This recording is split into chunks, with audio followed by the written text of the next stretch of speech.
Hey, hey. Good afternoon, everyone. I hope everyone's having a great day.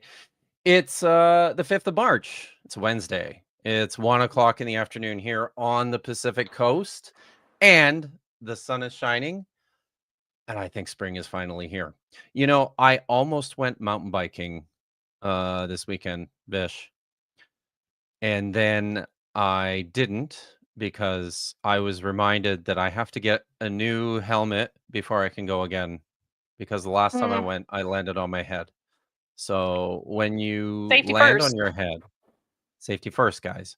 It was seemingly less important to me when I was in my early 20s to protect my brain. I was mistaken about that apparently.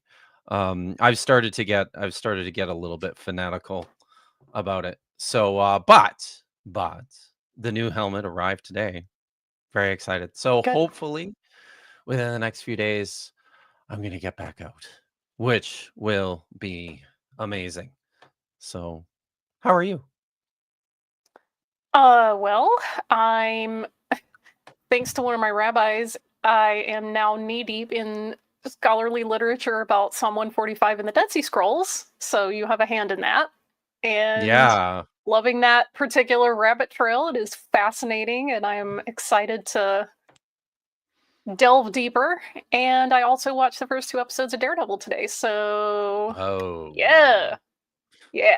I have not yet watched the first 2 episodes of Daredevil yet. Oof, it's So, good. my It's good. son loves it. So, and he's usually on point with these things. So, yeah. Yeah. I'm It's about to very good. become insufferable. Like, because you knew me, you didn't know me when the original was on Netflix, and now that they've got it revival, uh, aptly titled Daredevil Born Again, there are only Oh, two yeah, things in right? this world that I care about. It's Matt Murdock and Frank Castle, and I think this show's going to give me both of those in spades, and I'm going to be annoying about it.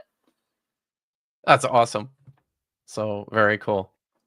Very cool. Mhm. Well, let's say hi to some people. Chrissy H, it's good to see you. And yes, she says I'm Yeah. sorry. I expect that's probably because of the title of the video. Cheryl Lyle also says it better be worth it. I only paid $50, but even that feels Nice. like it Feels might kind of have steep. been money. It may be a little for what I'm getting, and we'll talk about it. Good to see Dapper Dinosaur here. Redim is here. Holly Hawk is here. Lady Wasser is here. Maya Atkinson is here. Mhm. Which is dangerous because she's probably working. Satan 616 is here. Triceratops is here. So good to see everyone. I'm Simone happy says Shalom you Aleichem. indeed. So, Speaking of, how did your Hebrew class go? Your first one? oh, I taught my very first Hebrew class last night, and I'm happy to say that it went very well. You might I say, can say, Ahavtika, I love you. yeah. Oh no. Why? Why would you do this? Sorry. Sorry, I had to do it. I did just have to do it. So, it went really well last night. I haven't taught Hebrew in a very long time, so as a result, I kind of badly underestimated the time in my first lecture. So we went over like 15 minutes, but it was fine. It was good. I've got 13 students Nice. in my Okay. cohort, which is exciting. I've One got for each tribe. I've got some familiar faces too. Neil Sandlick, the Gnostic informant. I'm going to teach him Hebrew and make him even more dangerous than he is today. Jacob Berman is in my Hebrew class. Jacob! As is Nice. Yeah, as is um Stephen Nelson, who runs Cross Oh, Bible. man.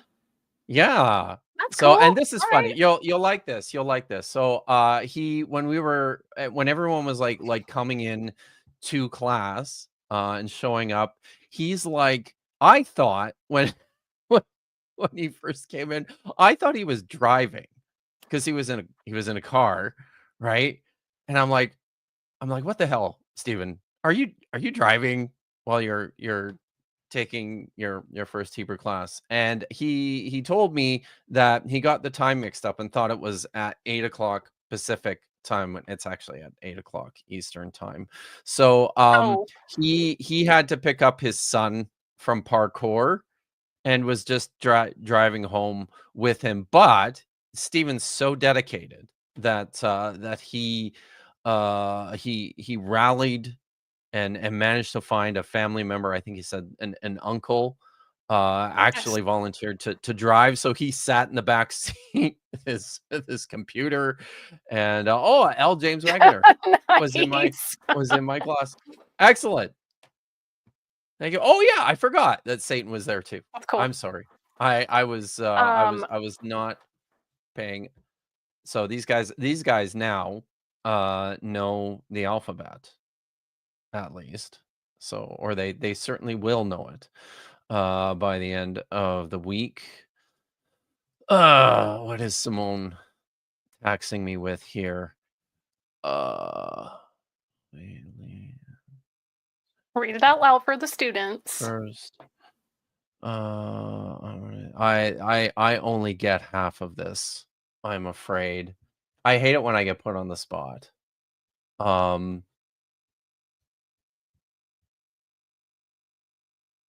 Sorry.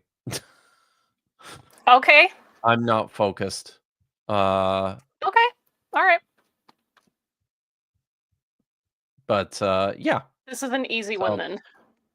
how does it feel to pay money to abandon me on Saturday? Yeah, right. So that's a thing that has happened. I'm not going to be on Dapper's show this Saturday morning with you reading Bodhi Hodge's book, but it's probably going to be super boring at the Apologetics Conference where I'm at. So I'll probably be in the chat like for most of it, if not all of it. Oh, you had your first Aramaic class this week. Very nice. That's So what yes, I recognized a few of the words there. But yeah. No, that's awesome. Happy about Thank that. you, John Dutchman, because I was watching reels and somebody posted a clip from Pocahontas and I had a freaking Colors of the Wind stuck in my head. But now I can Good rest tune. easy with this one. How does it feel to treat me like you do? Thank you. That's a much better choice for me. Oh, awesome. So now before we get to why we're here today, I wanted to draw people's attention to a couple of things. So first of all, this last week, I finally took the plunge and I opened a merch store. So Yay! buy your shirts, everyone. Tell the world. Be a dork with me. So you can get those at The Bible, I could guarantee you that Beecher would wear one of these to SBL this year, but I don't think he actually loves the Bible. So who? Oh, Dan Beecher? Oh, you don't think Dan Beecher would wear one of these? I think I'm that wearing he one. would, I am wearing one next year to SBL. I think he would I expect appreciate the shirt, but I don't think that he loves the Bible enough to wear a shirt maybe like he that. doesn't.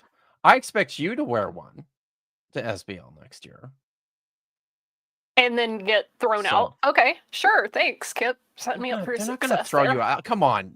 They're not going to throw you out. They didn't throw Dan Beecher out. Well, did they throw him? I wasn't there actually. I left already. For the audience who doesn't know, for the audience who doesn't know, Dan Beecher on the last day of the SBL conference this year, he wore a shirt that said, "Wake up, sluts! It's time to sin." And did he get thrown out? No, but he also just kind of stayed in the lobby for most of it and didn't wander into like highly trafficked areas. So Perhaps, yeah, eh? So, yeah. Well, I no, I don't know. People, yeah. I don't know. That's yes, you do want it can that be shirt, yours, Maya. Maya. It can be yours. I have, and I was thoughtful, everyone. I made shirts that you can wear at church, Mhm. right? I also made shirts that you can wear uh at the bar. So you can have your pick. If you need to go to church and the bar, as most people who go to church do, then get both. Just get both. So there is one for all occasions. But that's not it. I've got some other stuff to share. I am really excited about this. So a few a year ago now, I think, a guy reached out to me um who watches my channel, watches my stuff. And he asked if he could if he could if we could do like a one-on-one chat, because he was doing some mathematical and statistical stuff on modeling ancient texts and doing stuff on scribes and scribalism and things like that. And that was interesting to me, right? So we sat down and we talked for about an hour and a half online. His name is John. He works for the Canadian version of like the Secret Service. He works for Canadian intelligence. He's in the military. And during our conversation, he told me that he's also on the spectrum, and we talked a little bit about his experiences with Christianity on the spectrum. He's still a Christian, and he mentioned to me in that conversation as well that he was doing some actual statistical research on this. So that was a year ago. This last week, he reached out to me again, and he sent me this email. I'm just going to read it for everyone because I'm really excited about this. So he says here, during this conversation we had, I told you about a completely unrelated research project that I was working on, which was the largest ethnographic study of autistic Christians and ex-Christians in the English-speaking world. It covered data from around 26,000 autistics online posting and over 500 long form interviews, and was basically an ethnographic survey of the specific subculture and how they interact with Christianity. You mentioned that when I finish the project, you might be interested in having a discussion about it on your channel.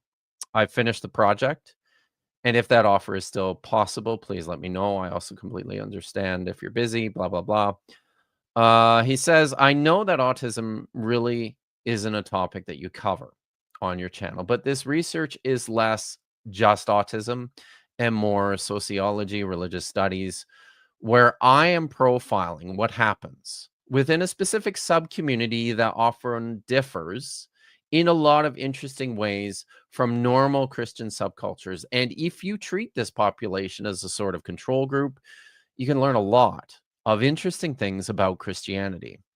I also know that you have some autistic people in your audience, so I'm sure there will be at least some interest. He goes on to say, my research really focuses on two questions. Number one, why are autistics disproportionately less likely to be Christian? And number two, what does autistic Christian practice look like? And how does it differ from other forms of Christian practice? This research has lots of interesting stuff in it that hits topics that you often address on your channel or on your appearances in other people's channels. Things like deconversion, deconstruction, why and how it happens, like an actual accurate model that fits with both autistic people and non-autistic controls that I have pretty extensively detailed, not the they left because they wanted to sin or they were never really Christians to begin with. Second, the dumpster fire that is modern apologetics, the modern apologetics industrial complex. Third, how Christianity functions sociologically. And fourth, how various shifts within the Christian social and political landscape over the last 10 years have affected different online Christian and ex-Christian subcultures. So I'm really excited about this. He has set all of his research in the form of a podcast. It's available through your podcatchers and it's also on YouTube. It's called Christianity on the Spectrum. That is We'll fascinating. we're going to get a link and we're going to throw it into the chat here. I encourage everyone to go watch or listen to it. And of course, because John is on the spectrum, this podcast is like 15 hours long. So I am working my way through it slowly. I'm through a couple of episodes. I think I'm on episode 3. And so far, it's incredible. And it's incredibly fascinating. So he and I are just in the process of scheduling some things, but I'm going to have them on my channel in 2 weeks. So sometime... It's awesome. It's going to be awesome. And specifically one of the things that he really wants to talk about is this intersection between the reactions and the thoughts of autistic people relative to apologetics and relative to like the evangelical subculture of apologetics. One of the things that he and I have actually talked a fair bit about that I want to pull up in our discussion when we have it as well is if you haven't watched it, it's pretty interesting. There's this show called The Chosen that was made by a group of evangelical filmmakers. It's like it's like a retelling of the life of Jesus. There's a lot of fascinating stuff in this show that I think is very revealing, in large part just of evangelical subculture and in terms of the legwork that they have to do in order to make the Gospels a credible story. And we're actually going to look at some of that today towards the end of this stream. So I'm kind of teeing this up as well. One of the characters in The Chosen, the depiction of the apostle, the Chosen is, I said that already. It's a retelling of the life of Jesus. Did I say that already? I think I did. Okay, thanks. Their David show is going to make me go insane, I think. Did they do the David show? Is that the one that I don't keep up with any of this. I don't know. Maybe not, but I just started watching one on Prime this week that I was not. I didn't hate it. I gotta say that. I was texting The Bishop Chosen, about it. She is can this the attest one where to the... they have Jesus wearing very anachronistic tzitzit? Isn't that this one? I bet it is. Maybe. It probably is. Okay. I have to go back and look. I don't remember offhand, but the thing I did want to say before you get to this, okay, the directors of The Chosen chose, see what I did there, to make the disciple, the apostle Matthew, a person who's on the spectrum. And they marshal this, of course, into, he's a tax collector because he's good with numbers. He was passed ahead in school.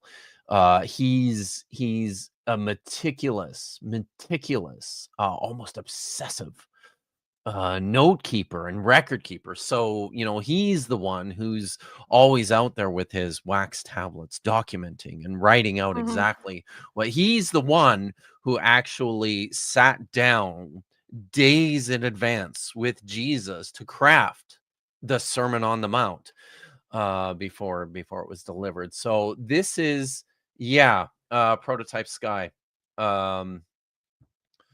Matthew was the Rain Man of the Bible, according Give us the link. to... Hip. according to the for Yes, give us the link. Link now. uh, Link now. okay. You. Link in chat. I guess I have to do this, don't I? Okay, so I Because gotta I gotta don't have find it, or I 'cause would have I posted went. it already. I mean, it's just Christianity on the spectrum. So I will locate that for you now Okay. if I can type. And while you are pulling that up, Thank you. Simone was asking or saying, I love the Bible is fun shirt, but where's the I love 1QS or I love Aramaic Levi or I'm a nerd who spends too much time thinking about 4Q MMD? That's a better one. That's a good one. I don't particularly love 1QS.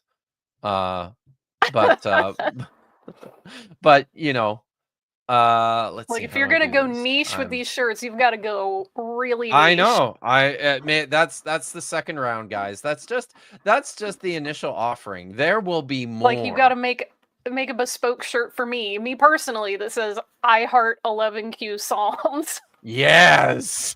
Yes. Everyone needs one. Vish fucking loves 11Q Psalms. All right. So I do. I think I want to pin that, but I probably have to then get back on to oh shoot. Yeah, I can't do it. I can do this. I can't You pin can't that. do it. I can do this. Hold on. I can do this, guys. Waste some more time, Vish. Okay. V.S. Lewis says, what about I am 95% fond of the book of Isaiah? These are great. Okay. These are great. Okay. Oh man. I pinned it. Chrissy says, what about the people who like the dialogue of the Sassanid court? No one talks about that. Awesome. Oh my god, yes. C.D. Rogers co-signed. Ka'ari like a lion. Deal yes! with it. Yes. Yes. Yes. Thank you. Legend. Beautiful. Beautiful. That's phenomenal. Yeah, that's next. Okay. I would write it in Hebrew and then put deal with it in English. Yeah. Love it. Okay, so let's talk about today. On I saw that Wes Huff works for an organization called Apologetics Canada. They're headquartered out here, just over there. Actually, it's just down the road from where I live, in the next town over in Abbotsford. And every year they do an apologetics conference in Abbotsford at headquarters.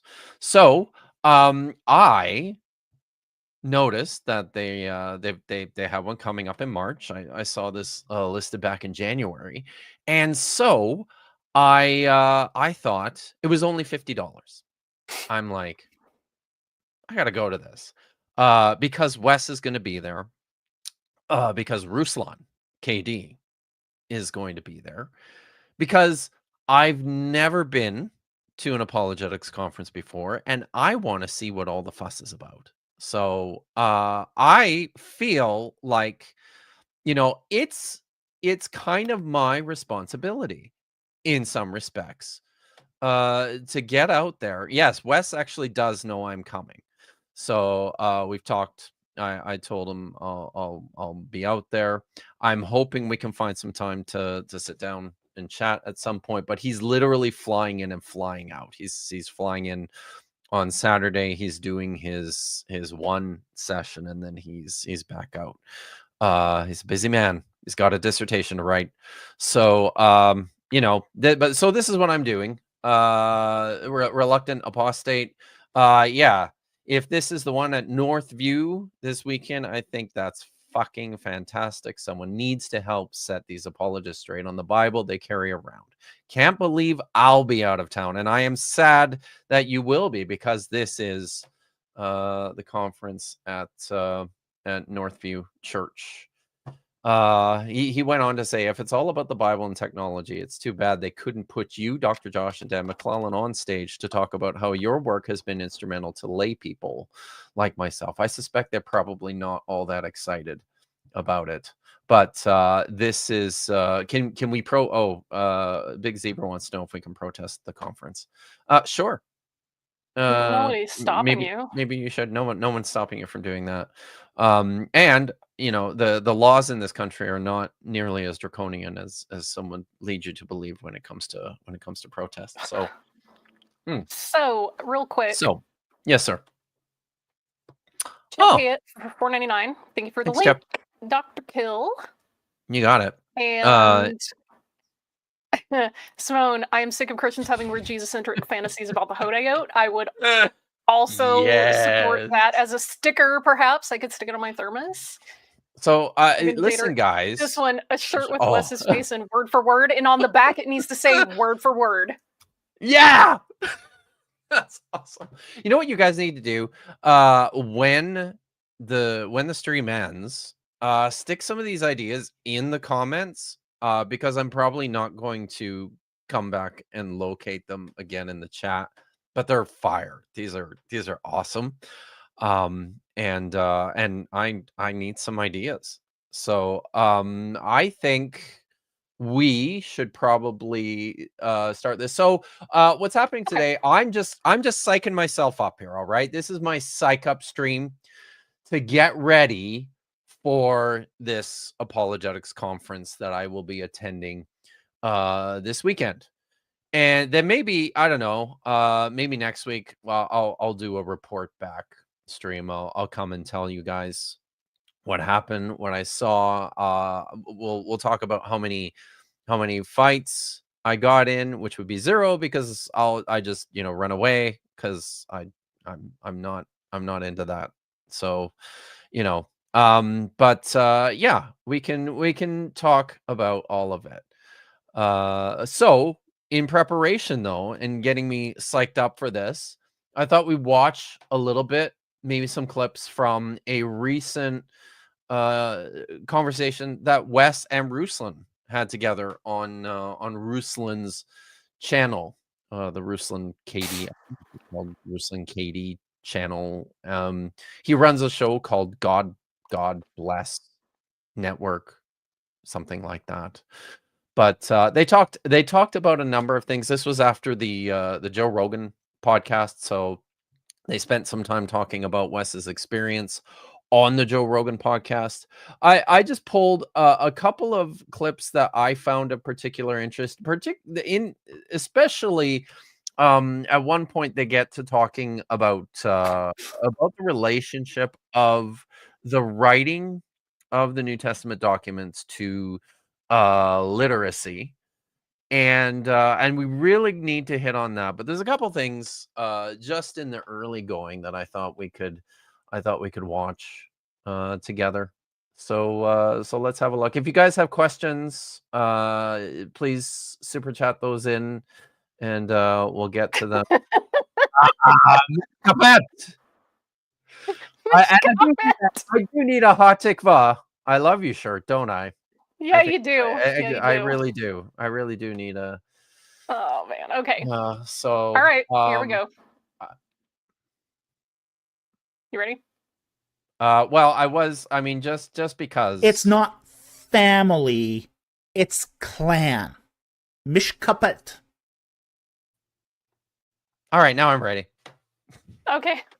There's an interesting dynamic because Canada is about 5 to 10 years down the road in terms of the progressive left than you guys are. Oh, okay. So even something like the legalization of same-sex marriage, we did that, I think, over a decade before, it happened because here. We're awesome.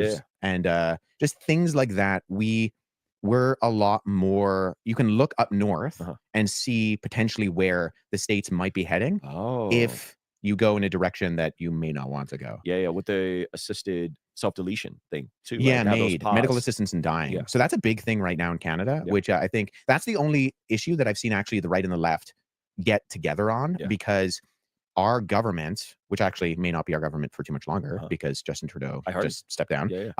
They pause it for a second, medical Vish? assistance.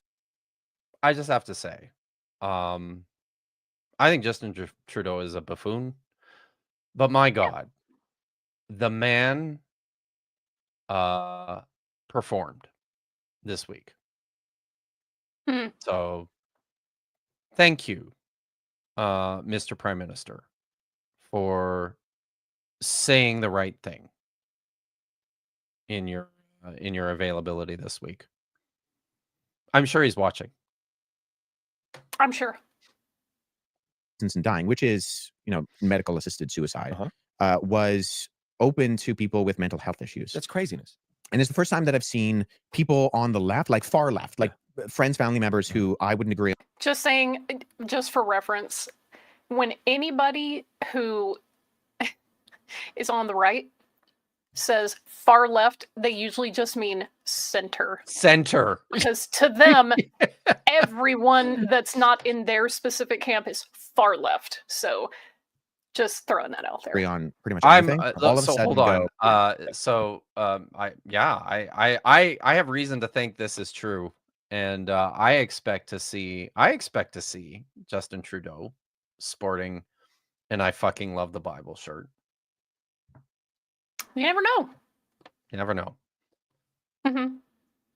Okay. we are for mental health advocacy. Yeah. We shouldn't be offering suicide as an option for people who are struggling.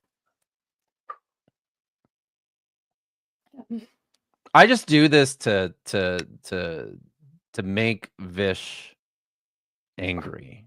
This is why I do this. People like Wes do not understand that the whole point of medically assisted suicide is they want to stop suffering. And it really just says a lot about right-wing Christians that they would rather people stay alive and suffer than letting them not suffer. Yeah. And if they cared about mental health, they would invest in mental health treatment and systems that support people. But they don't. So that's all I'm going to say about that. Struggling. think And it's something so needs to I be think said. there's a level of like our government is out of touch with that kind of thing. And our government likes to be seen as the most progressive they possibly can be. So one of the things, like when I was on university campus and I was doing work with university campuses, one of the things that I was really worried about was that they passed a bill, I think it was M109 or M103, which was an Islamophobia bill. And I was doing a lot of apologetic and evangelistic outreach to Muslims because my background, living in the Middle East, growing up in majority Muslim countries, having done a lot of work with Muslims. And a lot of stuff that I was doing when I was looking at the wording of this bill would fall under, criminal behavior for simply critiquing Islam.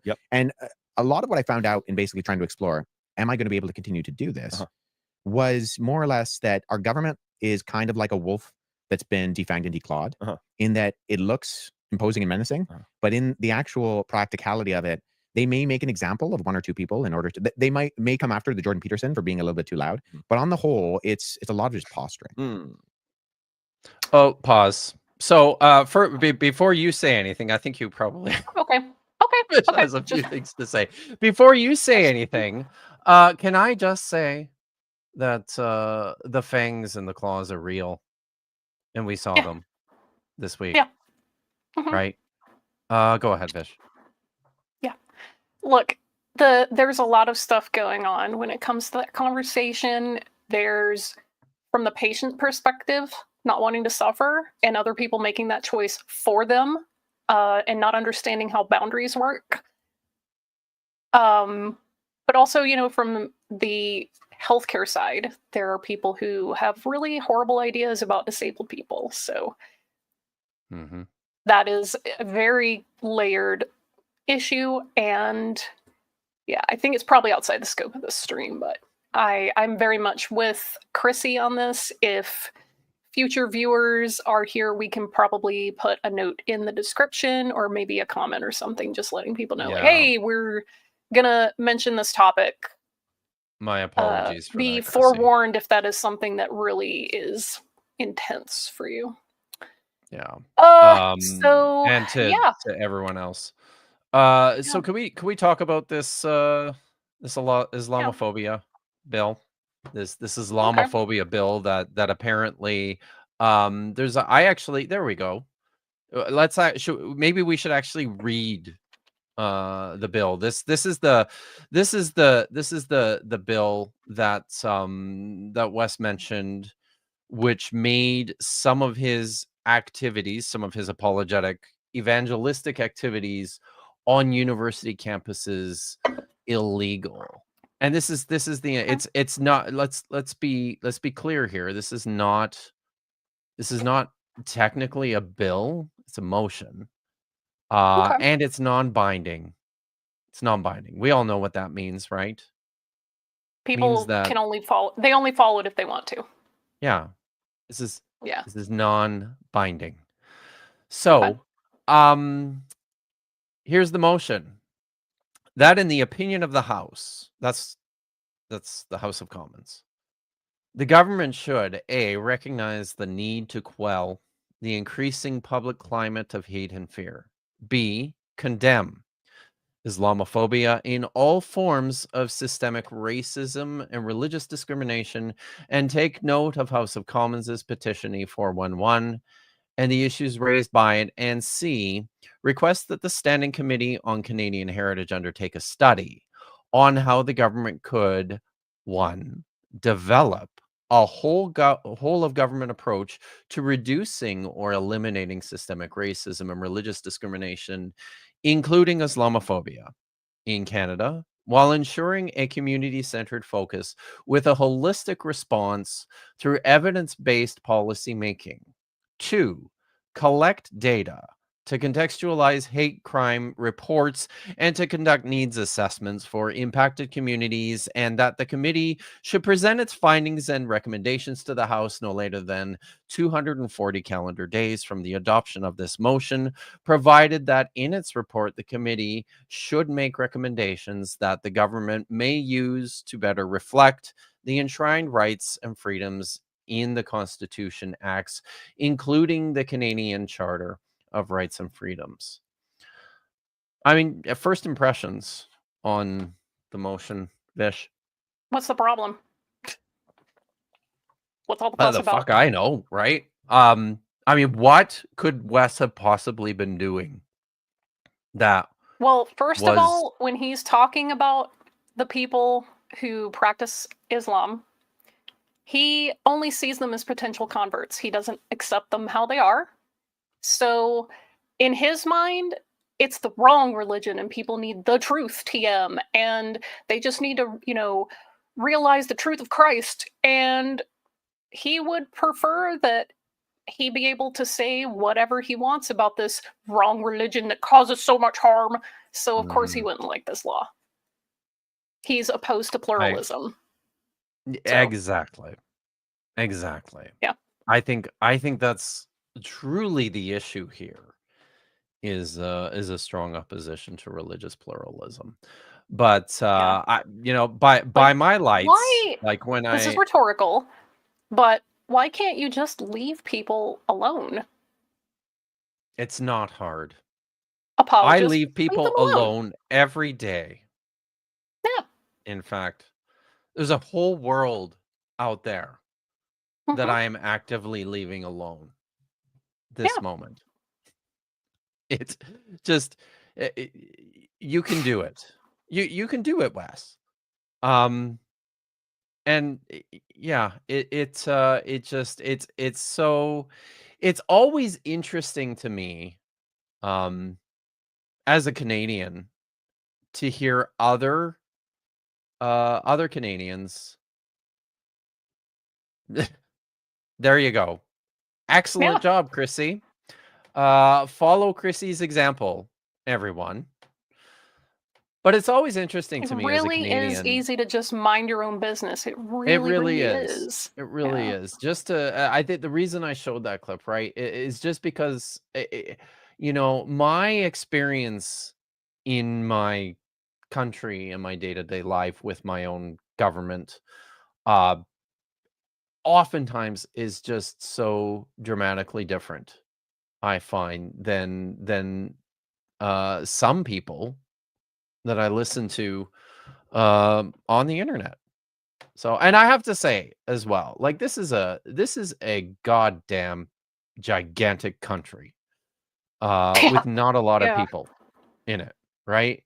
And this is something that I always find myself having to gain a strong appreciation for, and I think it's probably even more pronounced in some respects here than it is in the US, but all that distance with a population spread fairly thinly across it. Jordan Peterson looking at a sign that says, "Please don't scream Please don't scream slurs at slurs people," people and and just bursting into tears. Yes, exactly. Basically. So, but you know, I often have to check myself with the realization that my own experience out here on the West Coast is also really different from a lot of experiences. Like Wes lives in Toronto, right? It's a very cosmopolitan city. It's a big city. I've been there plenty of times. I've never lived there. So I don't know. Maybe the world in Toronto operates a little differently out here than it does out here. I don't know. I do know, like I grew up across the mountains in Calgary, which is right in the heart of, you know, the most conservative part of this country. Prairie boy. I'm a prairie boy. And most of my family and my friends are still back in Calgary, and I talk to them on a regular basis. And even, you know, my atheist brother has a pretty dramatically different political, social, cultural outlook than I do on many of these questions. And it just, I don't know. I think it kind of reminds me sometimes just how much of a bubble I think we can get into when it comes to, I mean, for Wes to say that everyone is rallying against the MAID legislation that was passed, what is it now, 6 years ago, 7 years ago. Yeah. I'm like, okay, like that is not what I see. But anyways, Yeah. we're not going to dwell on this. Chrissy nails it. Wes Huff's like, as a guy living in one of the most diverse cities in Canada, I am upset about laws to protect that diversity. Right? Yeah. Yeah, the thing is I saw some comments in the chat. Wes's. And I want to say, like, the point B, condemn Islamophobia, which should be done because really people just are uncomfortable with the idea that folks are practicing a religion you don't know anything about, and that's scary because it's a mystery. Like, they could be doing anything in there. So yeah, Islamophobia. And as a separate category here, all forms of systemic racism, hashtag residential schools, and religious discrimination.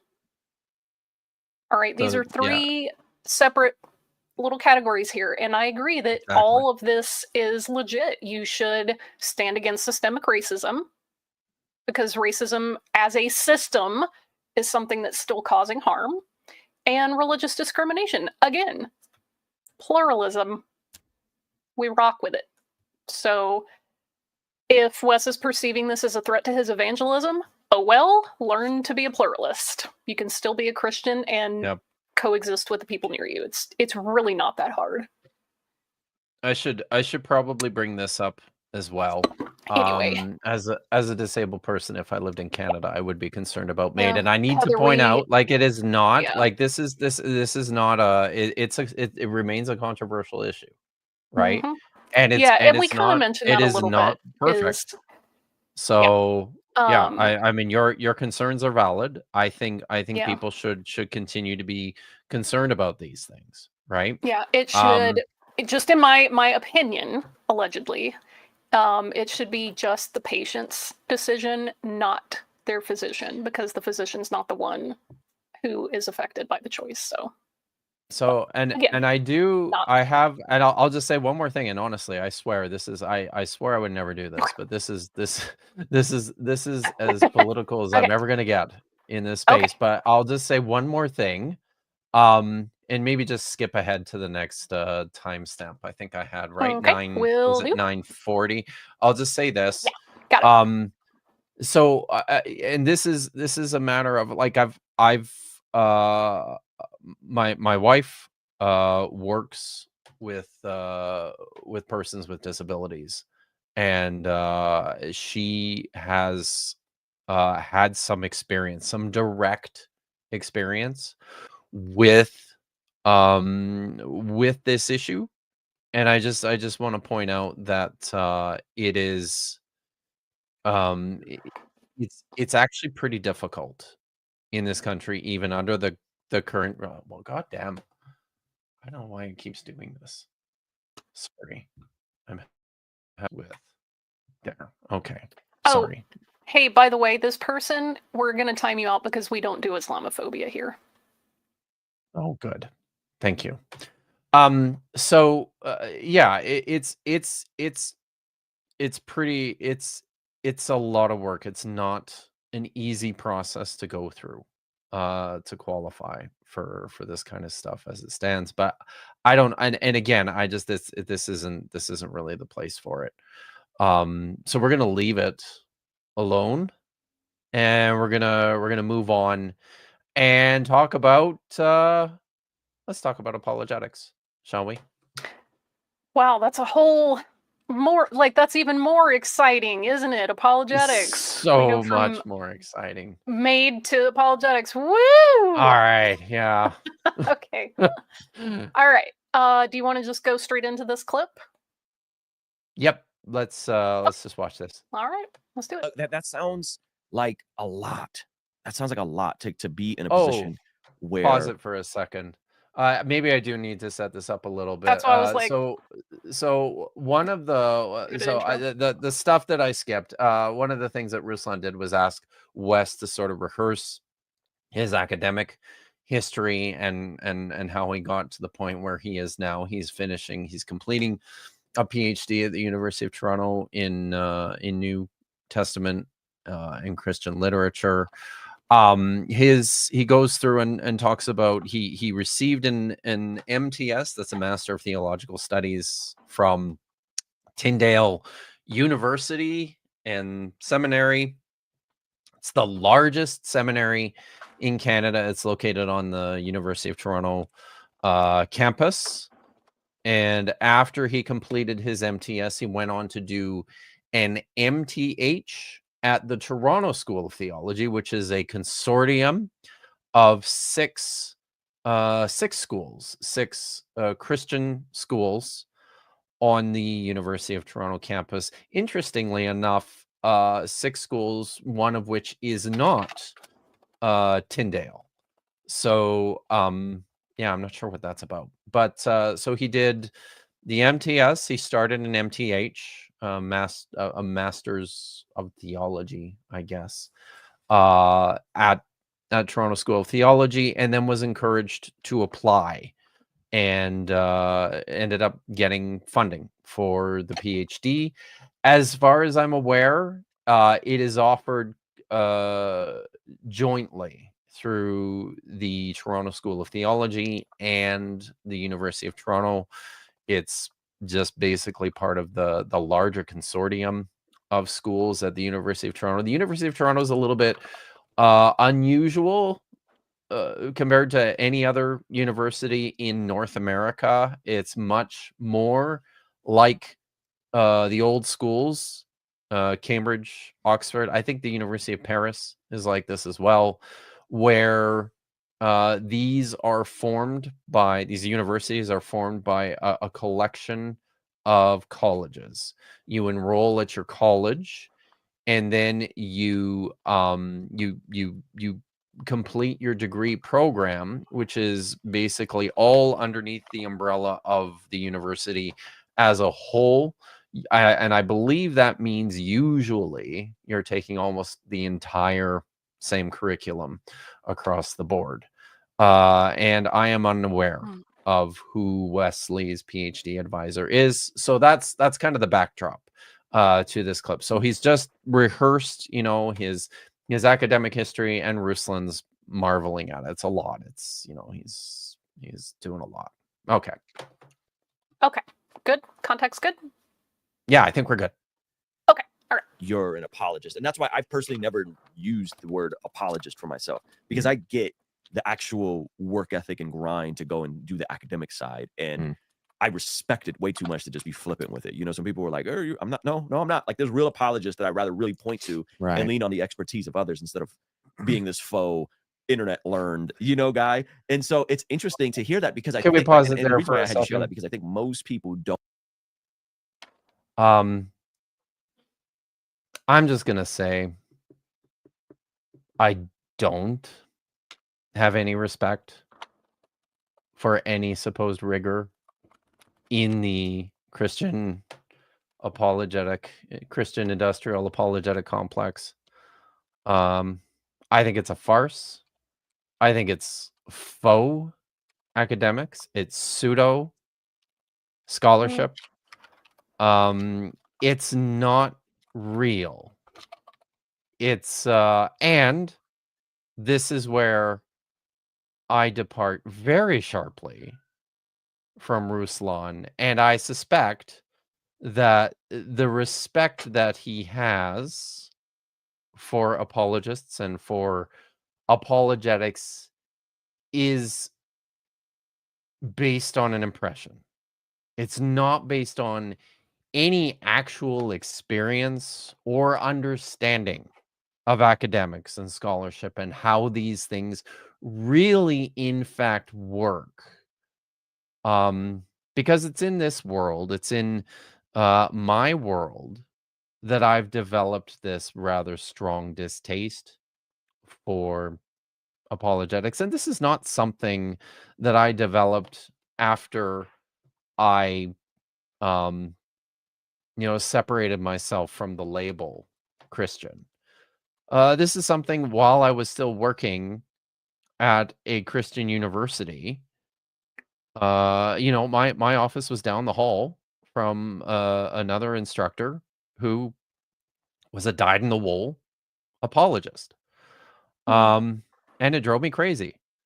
And it drove everyone in the department crazy. Because apologetics is not actually interested in providing clarity and insight into academic questions, whatever those might be, whether it be in the sciences or in history or in the study of biblical texts or psychology or sociology, or in any of these places where they dabble, because that's all they're doing is dabbling. They're dabblers. I was going to say a couple of people in the chat have some pretty good points. Chrissy with, there's no rigor in any apologetics complex. They're all hacks and frauds, and it's based on dishonesty, intentionally or not. And Godless Granny, hey, Godless Granny, apologetics can be used to justify opposing ideas. That alone should be enough to see it as an academic. Yeah, I mean, it can't. When you argue from simply can't be. It can't be, right? When you start from the conclusion, you're not doing any kind of academic study. You just can't. Right, the King took the words right out of my mouth. Apologetics is literally about defending a pre-arrived at belief rather than arriving at a conclusion through evidence. Yeah, 100%. Yes, that's well said. Thank you. Okay, shall we continue? Let's continue. Okay. Don't understand what it takes to be in a position where, when and if the platform comes, you have the character and the tacit knowledge to maneuver the new waters that you're having to maneuver through. Apologetics is a weird thing in that sense, because it kind of requires people to be a generalist, because you're going to be asked questions on all sorts of things. Like, my area of expertise is in New Testament studies, biblical studies, issues pertaining to biblical manuscripts and church history. But I'm going to get asked on the problem of evil.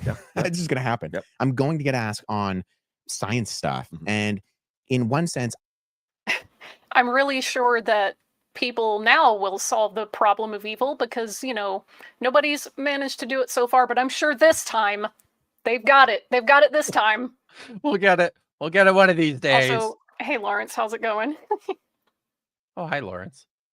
Yeah. I'm not going to pursue going out and doing an entire presentation on that, but I'm also going to need at some level to be able to answer a question on that. So it's a kind of a daunting task to be able to. You know what I'm not going to do? If Talk somebody on things you're not asks, qualified? for? If somebody asks me about the problem of evil, I'm going to tell them to go ask someone else. Why can't you just do that?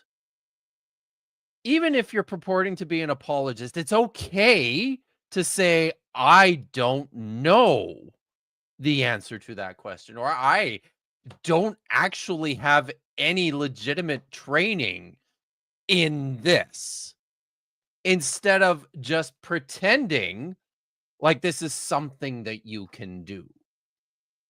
I suspect that it has something to do with a combination of always be prepared to give an answer for anyone that asks you for the reason, the hope that is in you, plus I don't want to be seen as not having an answer to somebody's very serious concern, so I better get on this rather than saying, hey, I don't know, because uncertainty is just not It's accepted in not evangelical Christianity. It is acceptable. not It acceptable is as an answer.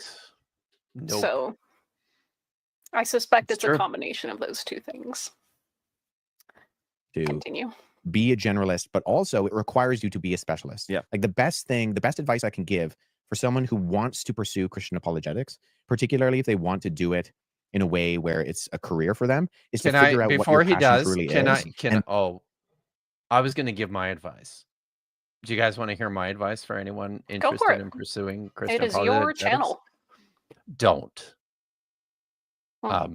I mean, I guess maybe if you don't have scruples and you're interested in you know, making an easy living, then yeah, you could.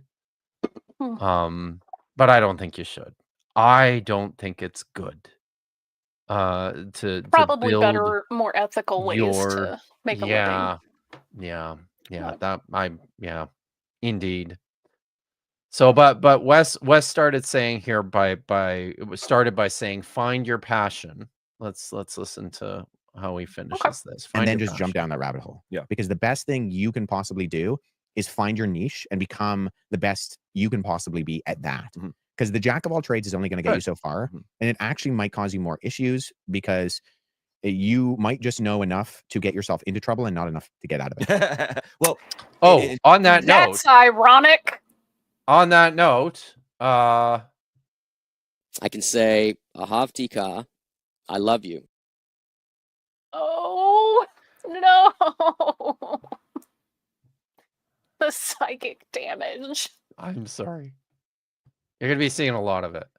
The irony of Wes saying you might know just enough to Um, get yourself into trouble and not enough to get out of it. Mm-hmm. Wow. Luckily, that's a fixable problem. It is So, a fixable problem. Not terminal condition there. It's So- not all is not lost. Okay, let's press on. And to your point, I know folks like Inspiring Philosophy and my buddy Arthur from Apologia Center, who have, I want to say both of their masters are in philosophy. Right. And so they both do apologetics, but their interest and their passion is more philosophy. Yours is more New Testament studies. Yeah. And so to your point, yeah, you have to know all of these different things, but you do need some area of focus. Yeah. I mean, I would say actually for a while now, the majority of Christian apologetics has been philosophy saturated.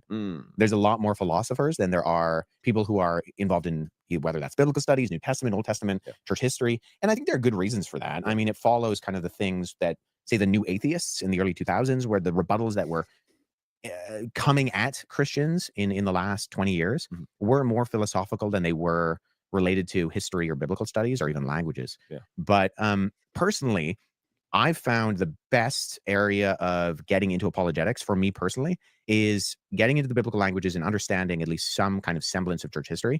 Because pause whether it I'm there talking for a to second, because I think we need to talk a little bit about this. He's absolutely right in that Christian apologetics is very philosophy heavy.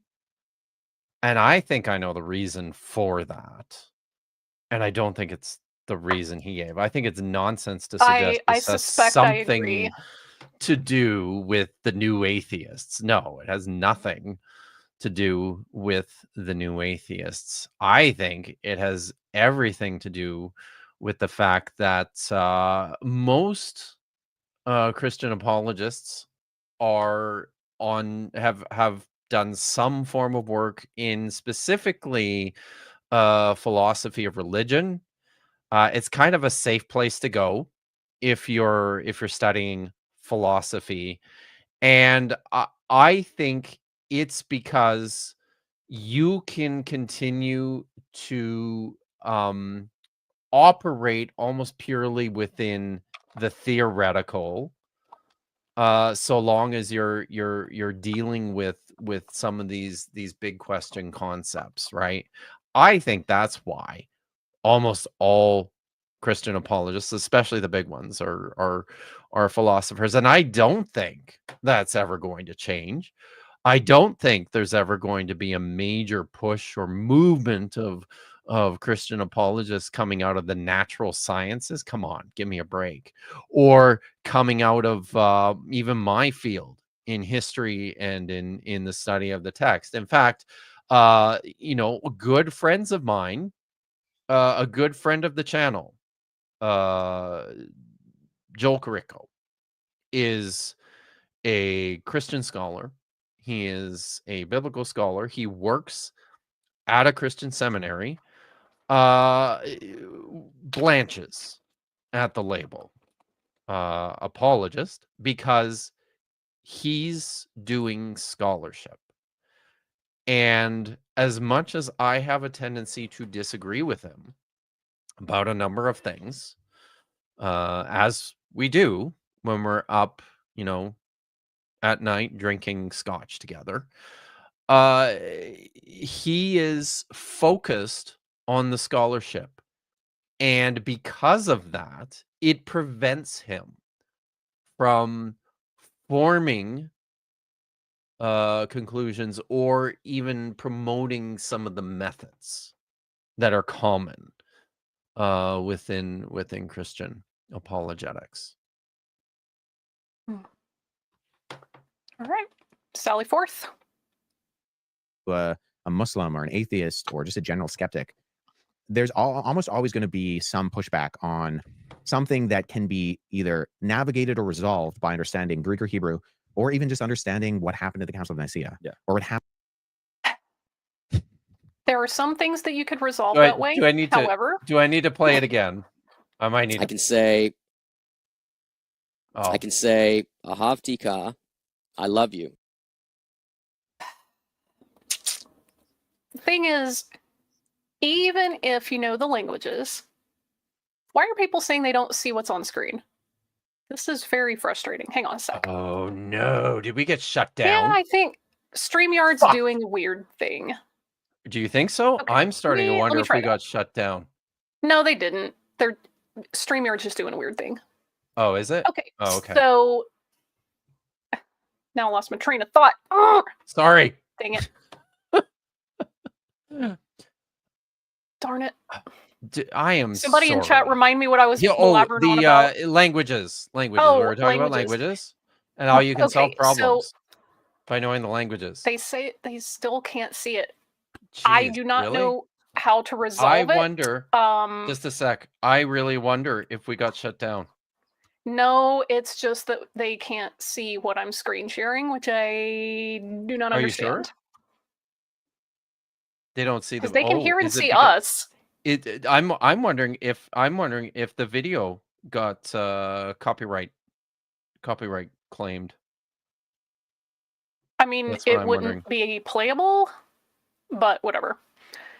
Anyway, while you're working that out, as far as Wes's point about the text, knowing the text, learning the languages, that's only going to get you so far. Religion is a dynamic thing. It's internally diverse, and people's received traditions and their way of doing things, it's not going to be just in the text.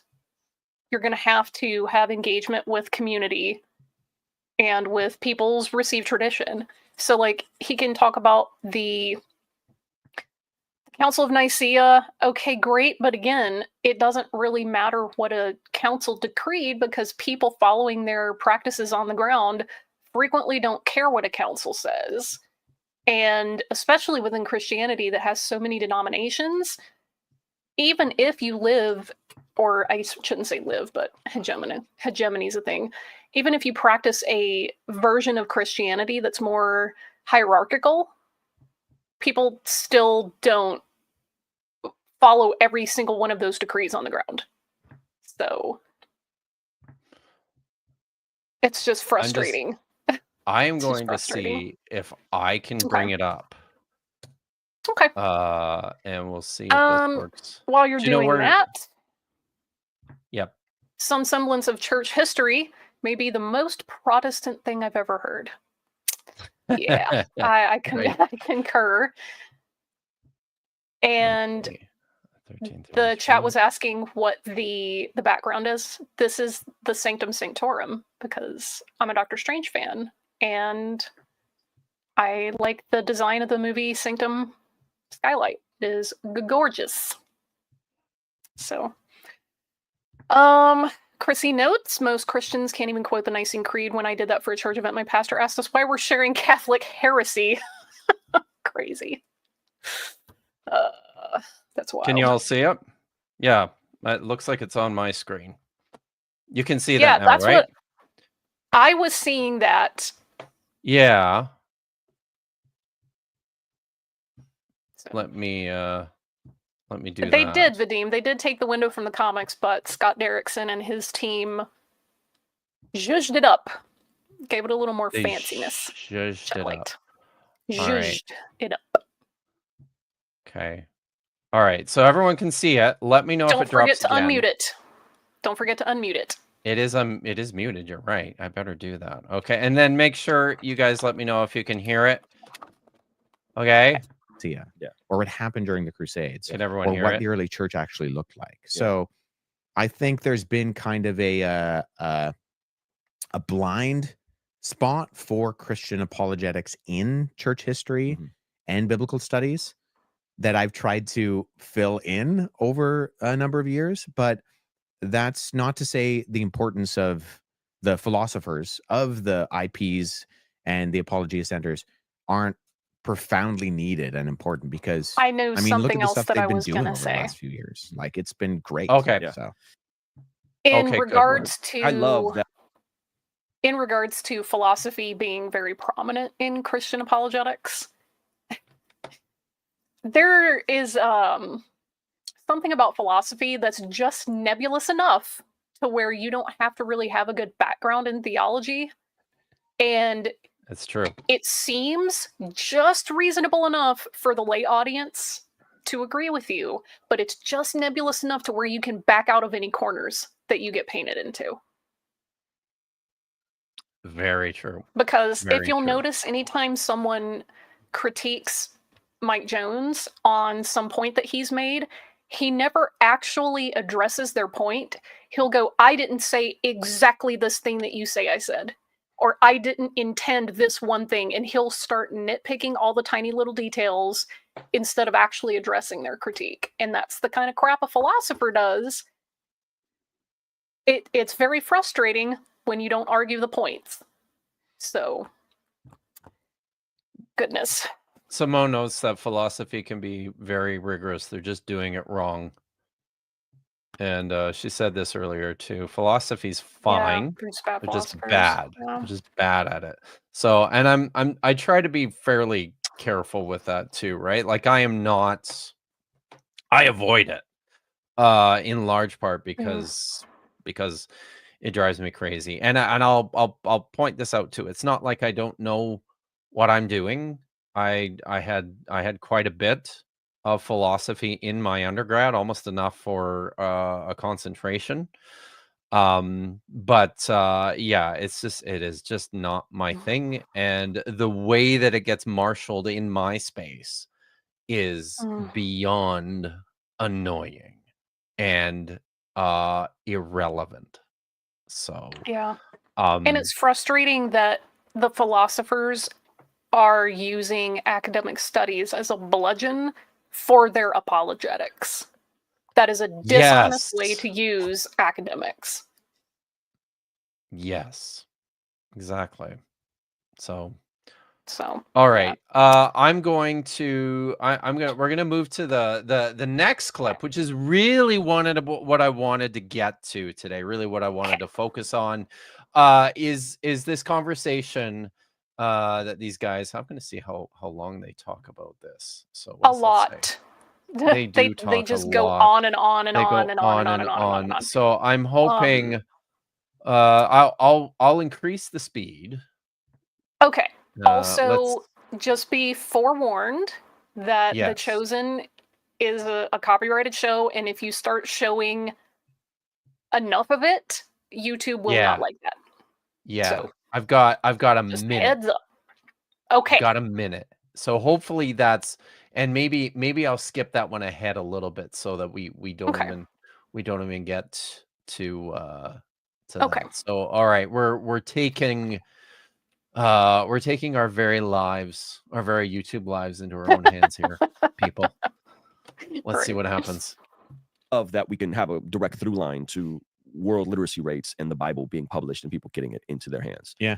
But we know that antiquity, they weren't as literate. And you made a point when we were just offline a bit. You said that the first ever Bibles that they had access to were more audio Bibles, that they were reading the scriptures to the people, and they didn't have the immense access that we have with so many scriptures. So I guess my question to you is, like, does church history look different if folks in antiquity were more literate?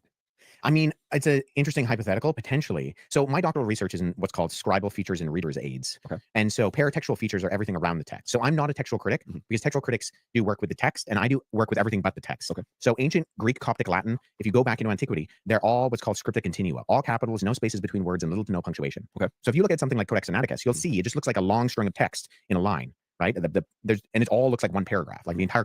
I just want to say I'm going to pause it there and say that it's kind of cool because I would say that it's not the narrowest of my specializations, but one of the things that I do quite a bit of in my own research is this same sort of work on scribal features, manuscript construction, and paratextual features within early Jewish manuscripts, almost all of which are from the Dead Sea Scrolls. So I'm digging this. I'm picking up what Wes is putting down here. In case anyone missed it, what he's talking about here is how in Greek minuscule and certainly the earliest uncial manuscripts, these were the earliest of the Christian manuscripts. It was conventional for scribes just to write without any punctuation or word spaces, and words would just continue to the end of the page or the column and onto the following line. So there was it's challenging to read early Greek manuscripts, in large part because you have to get accustomed to seeing this run-on of words, right? It's it's pretty cool. It's pretty interesting. The entire column looks like one paragraph. Oh, sorry. No. Go ahead. Okay. Go ahead. Christians start to do is they start to do things like put spaces between the letters, and develop things like what we would consider modern day paragraphs or indentation or outdentation or these kinds of things. So I study those things for the purpose of getting to the conclusion of whether you can look at a manuscript and conclude whether it was produced for public or private use. Interesting. And based on that, what does that tell us about, say, the sociological development of the early Christian communities?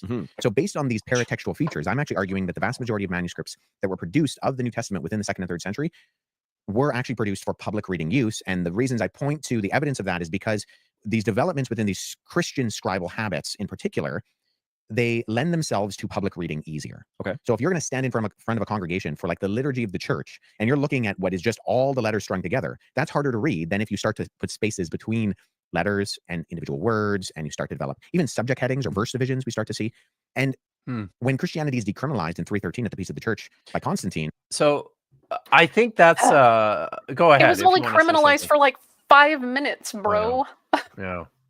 Also, just real quick, Rami Haider for 250 Serbian dinars sent a super sticker of a pear like lifting weights, and it says "Keep it up." I know it's a pear, but it just, for whatever reason, my brain just wants to call it an avocado. But thank you, Rami. Is it Appreciate that. because you're starting to secretly panic about how unaffordable avocados are about to become, and it's all you can think about now? Luckily, I'm I sorry. live in a climate where we can grow them. That's true. You do. So fairly easily, phew. but obviously that doesn't solve the at scale problem. So, yeah. No, it doesn't. I think one of the things I like here, one of the things I found kind of interesting is that I think this is a bit of a window into the actual work that Wes is doing on his PhD. Chrissy H says Christianity was never systematically persecuted or criminalized for more than a few years, and even then, the persecution was inconsistent at best. Indeed. Yeah. So, that's unwelcome nuance. I'm sure. Yeah. It certainly is. So, it sounds to me like what Wes is working on in his PhD is developing ideas based on the paratextual features that he sees he said 2nd and 3rd century manuscripts. So these are the earliest Christian manuscripts we have, and he's working on the paratextual features of those to develop ideas about their usage in public or private spaces. It's actually fairly similar to some of the things that I've done among the Dead Sea Scrolls, where we're basically looking at manuscript size, construction, some elements of the scribal system in poetical text, whether they're stichometric, which is basically broken into like poetical form, or written as just straight prose, and then and certainly the quality and style of handwriting as well, I think provides some clues. So like all of this I find this really interesting, and this is the kind of thing that I really wish Wes would talk about more publicly. Yeah. And I'm very keen to see where he lands on this when he's finished with his dissertation. What does this look like? What does this tell us about Christian scribal manuscript cultures in the in the 2nd and 3rd century CE? Real quick, in Nahuatl, aguacat means testicles. Well, in a slang kind of way, yes. It also means that in Spanish. That's another euphemism. And all right. Oops, sorry. As Icy Pirate points out, Candida Moss has a wonderful writing on this, The Myth of Persecution, which highly recommend. And Chrissy notes that she has a new paper published on First Clement on this topic as being evidence that Christians early on were killing each other, actually. So that's fun. That's awesome. Yeah. Awesome. Lots of cool stuff happening in the academy. So. All right. Constantine.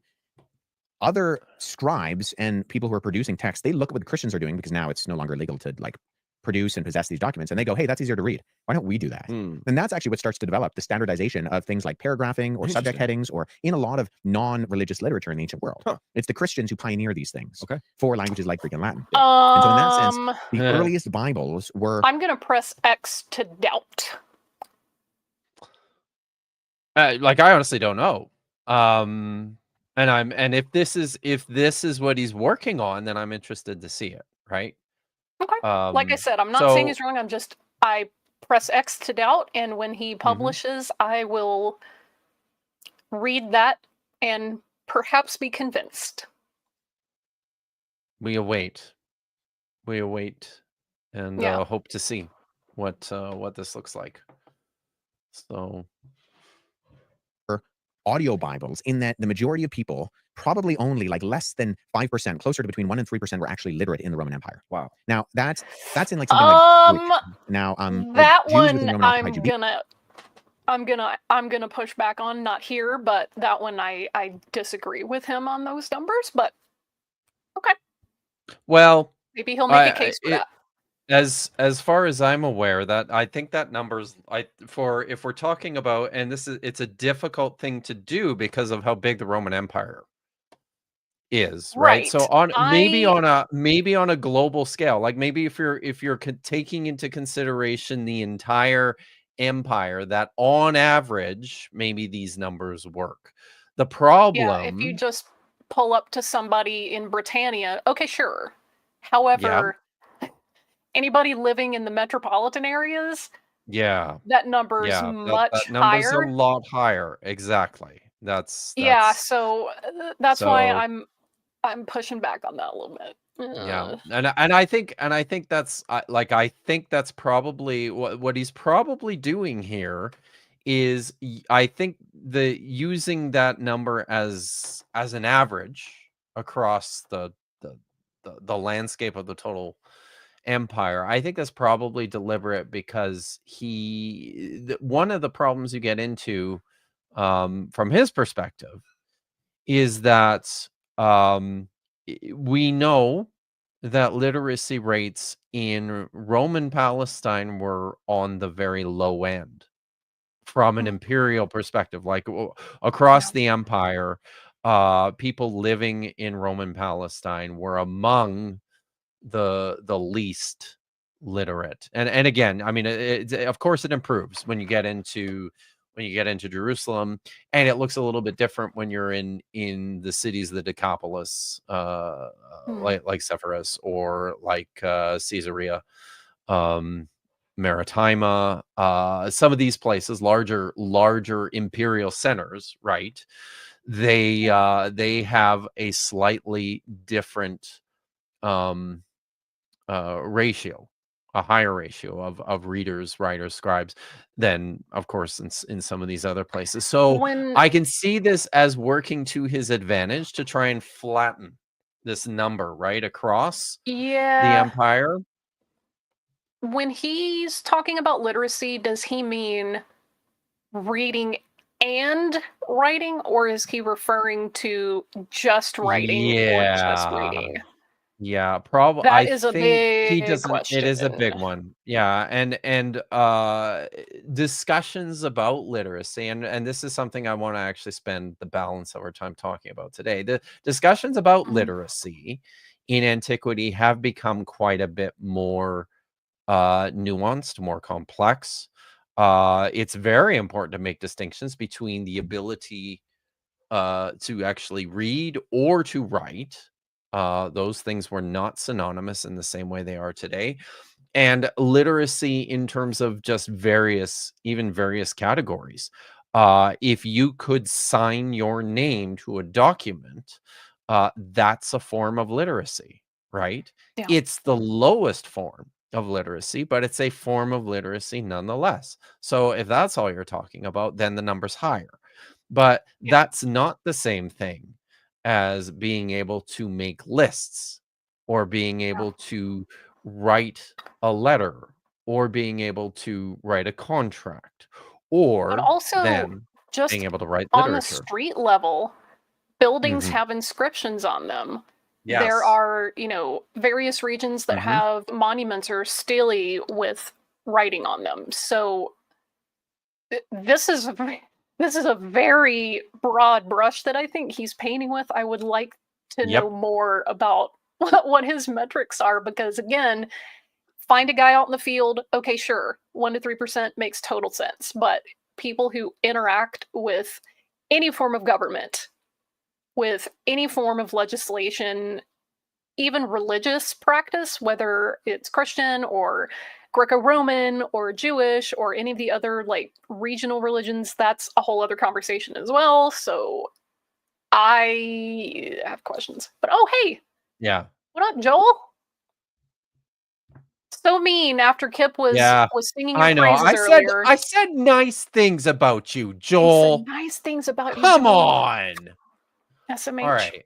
Let's I don't actually think he answers the question about what he means, but let's Judea, they would have had some semblance of literacy, like a very, very small base level in like Hebrew for the reading of like religious liturgy. They would have been speaking Aramaic, but they almost certainly would have been they had some understanding of Greek. I think it's fair to say that the evidence. So notice what he's done here. He's actually kind of switched gears from Yeah. talking about literacy to talking about lingualism, and you know, those are different things, right?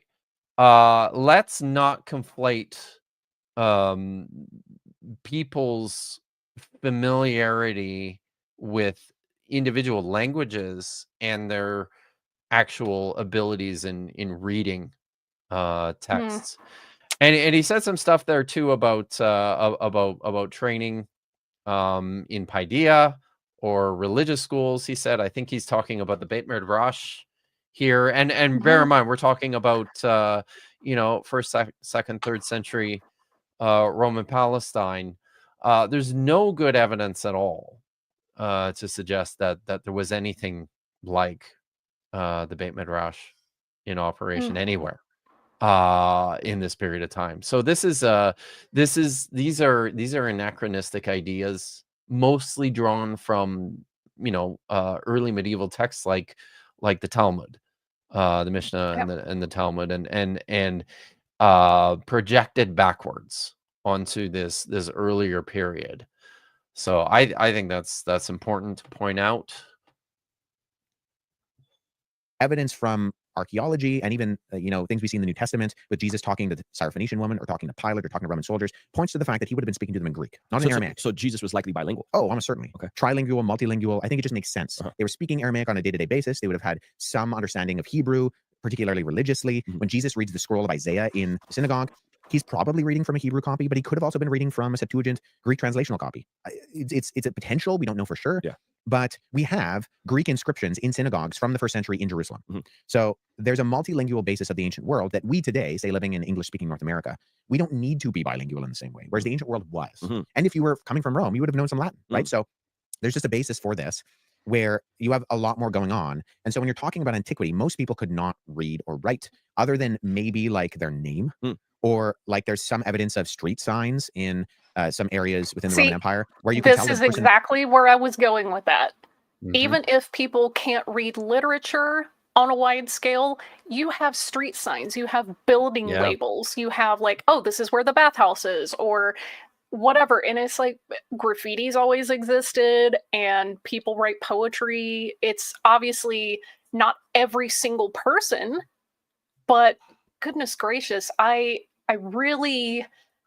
I have problems with this idea that, well, most of them were illiterate and most of them, maybe they could sign their name and read some street signs. But other than that, it's like, look, man, just because everyone wasn't a scribe doesn't mean that they're illiterate. Just because everyone's not composing documents doesn't mean they're illiterate.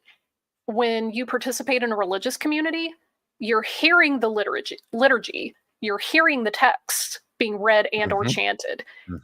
You're getting understanding of this as you go, especially in a tradition that's very literacy focused and text focused, like Judaism historically has been. A lot of that obviously happened after the Second Temple period, but there's a level of working literacy you need to participate in these kinds of societies, especially when you're occupied by a foreign power. So Very true. I know that it's been kind of the thing to do to just kind of assume that most people were illiterate, and I think that's overstated. And I'm not sure why it seems to be so hard to overcome this generalization. This idea like, oh, well, the past was illiterate, but now we're all literate. It's like, this trend, it really bothers me. I think it's maybe a better way to think through this, and maybe this helps, is that because we live in such a hyper saturated literate world, because it's such a strong component of our entire culture, our entire societal experience, it can be easy to imagine that this is what literacy looks like or has always looked like? And maybe that's a better way to ask these questions, is how were literate societies different in antiquity than they are today in terms of their function and their experience with the text, and just with just with day-to-day life. Like, I think maybe about, like, one of the things that people who actually do work in this area, and we're going to talk about Catherine Hetcher's fine work in a little bit here, but one of the things that she points out is that within early Judaism, literate people's experiences were almost exclusively within this religious context. And she feels fairly strongly and makes, I think, a good case that you need to set some special conditions on this in terms of how you're going to think through it, because the ways in which even just the act of reading can become construed as a religious activity that you don't participate in outside in other spheres of life. So it's just one of those things, right, where people just didn't even bother to think to I should engage this somewhere else. I think that can be helpful for gaining a clearer perspective of some of these questions. And I think once again, you got something from Chrissy from Half Court. I think there needs to be a difference between reception literacy, which is being able to comprehend what's given to you, and compositional literacy, which is very different. This is where all of the current work is right now. This is a big deal made by Michael Wise's most recent study from 2021, where he reviewed literacy rates in 2nd century Palestine on the basis of the Bar Kokhba archive. And in his findings, he spends pages and pages of his book talking through the important distinctions to be made between being able to read and being able to compose. It's absolutely crucial. In fact, one of the things, I'll say this quickly, one of the things that I've written a little bit about myself is how it seems that a number of the texts that we have that were, professionally produced, written by professional scribes, one of the reasons why we see some of the types of scribal errors that we do within manuscripts could be an indicator that it wasn't even all that necessary for a professional scribe to be able to read, certainly not read even very extensively beyond just what the letter shapes look like and how they fit within certain words, being able to recognize, 500 or 600 words on a page. You can get by, and you can be a really effective scribe without even being able to have to know how to read the text that you're actually writing. So this is kind of some of the direction of the research that has been taking place over the last little while. Let's just finish off this clip with these two guys talking. The person really didn't know how to write properly because it's the wording is awkward or that kind of thing. But then there's also evidence of graffiti. So obviously this, whatever you want to call him, criminal vagabond, is writing graffiti on the side of the wall and using Latin and Greek. The criminal is literate in Latin. Yeah, right. So, and some of our earliest evidence for Christianity, the Alexamenos Graffito in Rome and the Palatine. There are levels of literacy as well. Like, especially, just dunk on my own country here, Americans, most of us can read, but the level at which you can read and comprehend varies wildly. So the lower levels are going to have more people that are proficient, and the more, complex levels of reading and comprehension are obviously going to have lower numbers. But they're starting to it's arraigned they're here. they're starting to talk about graffiti here now. Mhm. Yeah, which I've is got your really graffiti thing important. pulled And this is you got it ready there. We'll finish this and Mhm. then we'll show it. They just mentioned the Alexamenos graffito, which we'll look at, which is really cool. Importantly, their Wes brought up graffiti, and again, it's difficult because this is very much a contextually based discussion. There's a lot of factors that come into play here when we're talking about literacy. This is the Alexamenos graffito. It's I believe it's 2nd century. It's really early. Importantly, can you guess where this was located, Vish? Where they found this? Probably It somewhere wasn't. in Anatolia or perhaps Palestine. No, it wasn't in Palestine. It was in Really? Rome. Okay. This was in Rome. Oh, spicy. Which is really important, right? This is important. Notice how they're talking here. This is the way that they're talking through this issue is as though, look, we found graffiti all over the place. So criminals, vagabonds were even capable of writing. Well, importantly, one of the things that we do know is that Rome is virtually covered in graffiti. Ancient Rome. Yes, They wrote all over it. They wrote all over everything. But you know what?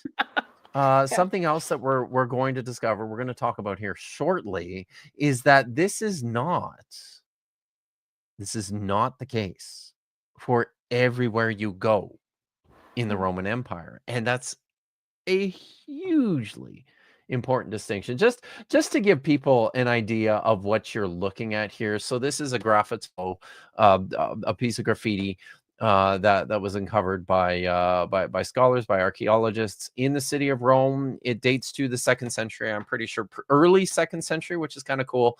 This is it's a horse on a cross, and a guy, standing below it and doing some sort of genuflection. And well, the text it's also here, important that he's showing you his ass. Yeah, yes, that is very that's important. That's The very artist made important. sure. He made sure that you saw his ass. So the text here says Alexamenos worships his god. This is very obviously a denigrating a denigration of his buddy. He's making fun of him for being a Christian, for being a Jesus freak. Apologists love the Alexamenos graffito, in large part because we were persecuted. It's that. And the other thing they love about it is the fact that it identifies Jesus as God in the 2nd century. Go figure. Wow. It's but importantly, it's you found it in Rome. Let's just put a pin in that. Let's remember that. Do you want to bring the video back up? And I will finish this. Palatine Hill, Alexamenos worships his god, right? Is mocking Christians, and it's inscribed in Greek on the wall. Wow. So it's there's a debate as to the literacy levels, but they're probably pretty low. And Christians almost certainly would have heard the Bible read in liturgical use from Christians who could read within the Christian communities, right? We get this when the letter of back and forth from Pliny to Trajan talks about them meeting on the first day of the week and singing a hymn as to Christ as to a god. And then there's some conversations within early Christianity about them reading together these books. Or I think it's Justin Martyr who talks about the fact that they get together as Christians, and I think he specifically mentioned Sunday, if I'm not mistaken, as the day, the Kurioke Hamera, the day of the Lord, where they meet. And you read, and he calls the Gospels. He uses this particular phrase that I'm now forgetting in the moment. The Memoirs of the Apostles. He calls the Gospels the Memoirs of the Apostles, and that they're read within the community along with the Psalms and the Prophets. And so there were people who were literate, but the people who were literate would have been reading to the people who weren't literate, and that would have been the majority of people within the Christian community. Yeah, that's fascinating. All right, there we go. So That's all we have from Ruslan and Wes. They go on actually. There's some interesting stuff in that conversation, in that interview, that I didn't bother to put up to include today. But one of the things that they talk about, one of the things that Wes has done, which I think is pretty neat, is they've done he's done like a cost analysis on, you know, how expensive in modern figures it would have been in the first century to, you know, have a copy of one of Paul's letters written out and delivered to, you know, a congregation. It's kind of cool that he's done that, and he talks a little bit about it. It's interesting. So I like that. Something that modern audiences just do not grasp, that prior to the printing press, getting copies of any kind of book or scroll or writing or whatever was expensive. It's huge. This was stuff people had to do by hand. Yeah. That labor time, it's not just and cost the resources materials. It is too. but the materials as well. Yeah. The materials as well. Like, obviously, if it's animal skin versus parchment versus, you know, papyrus, whatever, but people just do not realize how expensive this was. If you had a huge library, that is a testament to your wealth, because you're having to commission people to do all of this by hand. And this is something that I've become... I have to shout out these people, because when I got far enough back in my genealogical research and my early colonial / you know, medieval courtly Spanish documents, it is almost impossible to read because it's all in shorthand and there's all these abbreviations, and the handwriting itself is a very, you know, full of flourishes, because if you had to spend your entire day writing stuff down, you're not writing it out in longhand. You're just not. And there's a massive scale that you have to get through before you can read these things casually. So, wow. Shout out people prior to the printing press for sure. So no, I wanted to tie a couple things together here. There are tiny, very messy handmade sidurim from the Karaganiza, made by people without training by themselves because they couldn't afford anything professional. Yeah. A sidur is a prayer book for anyone who doesn't know. Yeah. So I wanted to tie a couple of things together with that little clip. The one thing I wanted to set some focus on is a few things here. Like let's talk about literacy rates. Let's talk about literacy rates in in Roman Palestine in and around the time of Jesus. Let's talk about graffiti, which I think is really interesting because we have samples of graffiti from all over the Roman Empire, but importantly not from everywhere, as we will discuss today. But let's talk about how all of this fits in to this question of literacy in the ancient world, and the importance, I think, of literacy to particularly evangelical, more conservative perspectives, more apologetic perspectives of texts like the Gospels, of the early Christian communities who were writing and producing these things, and the reasons for that, right? Like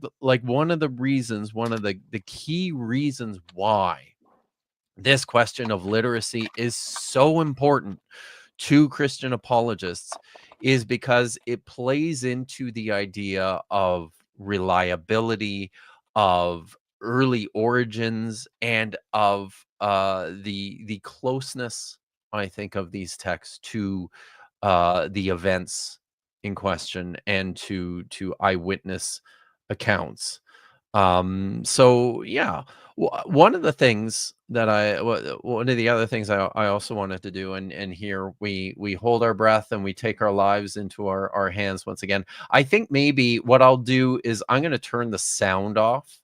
I expect that will perhaps help. I know that that YouTube gets much more much more possessive of audio than it does just video. They And also so sometimes capriciously do videos well. However, if you just kind of give people commentary while it's happening, I think that will. Okay. Yeah. And we can talk about this, sir. And I'll speed it up a little bit as well to get through it. But I wanted to show, so okay, it's already 1.5 speed. I wanted to show one of my favorite clips from the show, The Chosen, which is this, we talked about it a little bit at the beginning. It's this show made by evangelical Christians about the life of Jesus. And this is chat, this is kind of cool because Vishanti has never seen this. She's coming into this cold.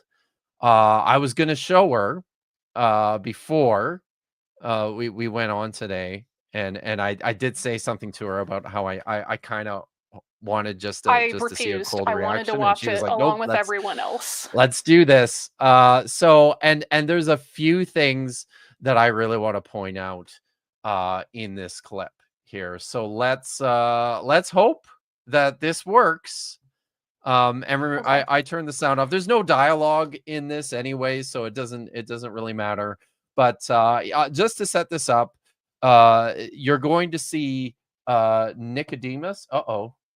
My screen disappeared. Everyone says I can see it on my phone. It's gone. So I wonder if that got trounced again. Do you want to bring yours up and see if yeah, if I was gonna say I could stall for time and read some super chats while you're getting actually yeah, why don't you, or I could read super chats while you do it. Like, I wonder if we alternate, if that will help to confuse the whoever's bamboozling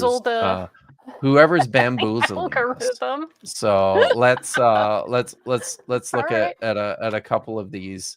So let me get to that spot. All right, I am gonna archival blob. Thank you very much for the 20 Swedish krona. Good luck on your infiltration. To you on your infiltration. Well, thank you very much. I am intent just to go and observe. I'm going for the spectacle. I promise to be on my best behavior. I'm a pretty affable guy in real life. So I think it's going to be fine. I think it's going to be okay. So, but thanks. I appreciate your support very much. Is that the super sticker you showed? I think that is. It's one of them, but it's one of them. Oh, okay. Yeah, this is a new one, but that's for. Can you tell what it is? The Serbian dinar. It's I think it's also the sticker. Oh, okay. A little pear and not an avocado. All right. Awesome. Thank you, Remy Hater. Yeah. Godless Granny, it's good to see you. I have not forgotten that I owe you some video, and I'm going to get to that tomorrow. So I hope to get you something in the next couple of days. So, but thank you very much for the $5 super chat. Don't forget, according to Dr. Larry Sanger, you can't trust anything from Bible scholars. Well, that's interesting. Do you know who that is, Mish? I don't know who that is. Do you Larry know Sanger? who No. Larry Sanger is? Mm-mm. Okay. Well, apparently, he's got some strong ideas about Bible scholars, and I don't know. I mean, I guess people should exercise some caution in terms of deciding whom they should trust or not. But yeah, thanks for that, Godless Granny. Evan Rock for $5, $4.99 to be, irritatingly pedantic. I saw Wes say in an interview that his favorite Bible book is Leviticus. Don't put that on your Christian Mingle profile, bro. The smart ones. I like Vifra. I think it's a great book. Underappreciated, I guess it honestly. depends. Yeah, it is. It truly is. Yep. Dr. Josh is still working on a commentary on Leviticus. Good. So I'm kind of stoked about it. How's it going there? Is it going okay? Or let's see. What? Oh, there we go. Yeah, you got it. You got the video. So yeah. Okay. We got 3 more here that we'll look at, go ahead. and then we'll get into the video. Quick question: is Jerusalem the same as rural Galilee in terms of educational prospects? I think you know the answer to this question, Simone, but thank you for bringing it up. Very importantly, no. Jerusalem is not remotely the same as rural Galilee in terms of educational prospects. While literacy rates and education rates in the city of Jerusalem would have been, not great, but still probably closer to the same figures as in other large urban centers in the empire, these were also much, much higher than what we would discover in the hinterland of Judea. So, but I appreciate that you posed the question so that I could answer it, and we'll say some more here about it shortly. Rami Hader, thank you very much for the what are these, Vish, that he's sending us? The Serbian dinar. Dinars. Thank you for the 250 Serbian dinars. Does this feel like a subtle apologetic argument that the Gospels were written by the disciples, attributed to them, or am I being too suspicious? I don't think you're being too suspicious at all. I think this is definitely a part of the rhetorical strategy of promoting higher levels of literacy in Roman Palestine. It's an easy way, and if you actually watch through the entire series of The Chosen, this is something that the producers and the writers really lean into at every opportunity, is just reconstructing this world, reconstructing this hyper literate world of Roman Palestine that Jesus was a part of. And the reason for that, I'm convinced, is to provide this sense of confidence in the texts themselves. So, but yeah, thank you very much for the question. Vadim Richenko for €2.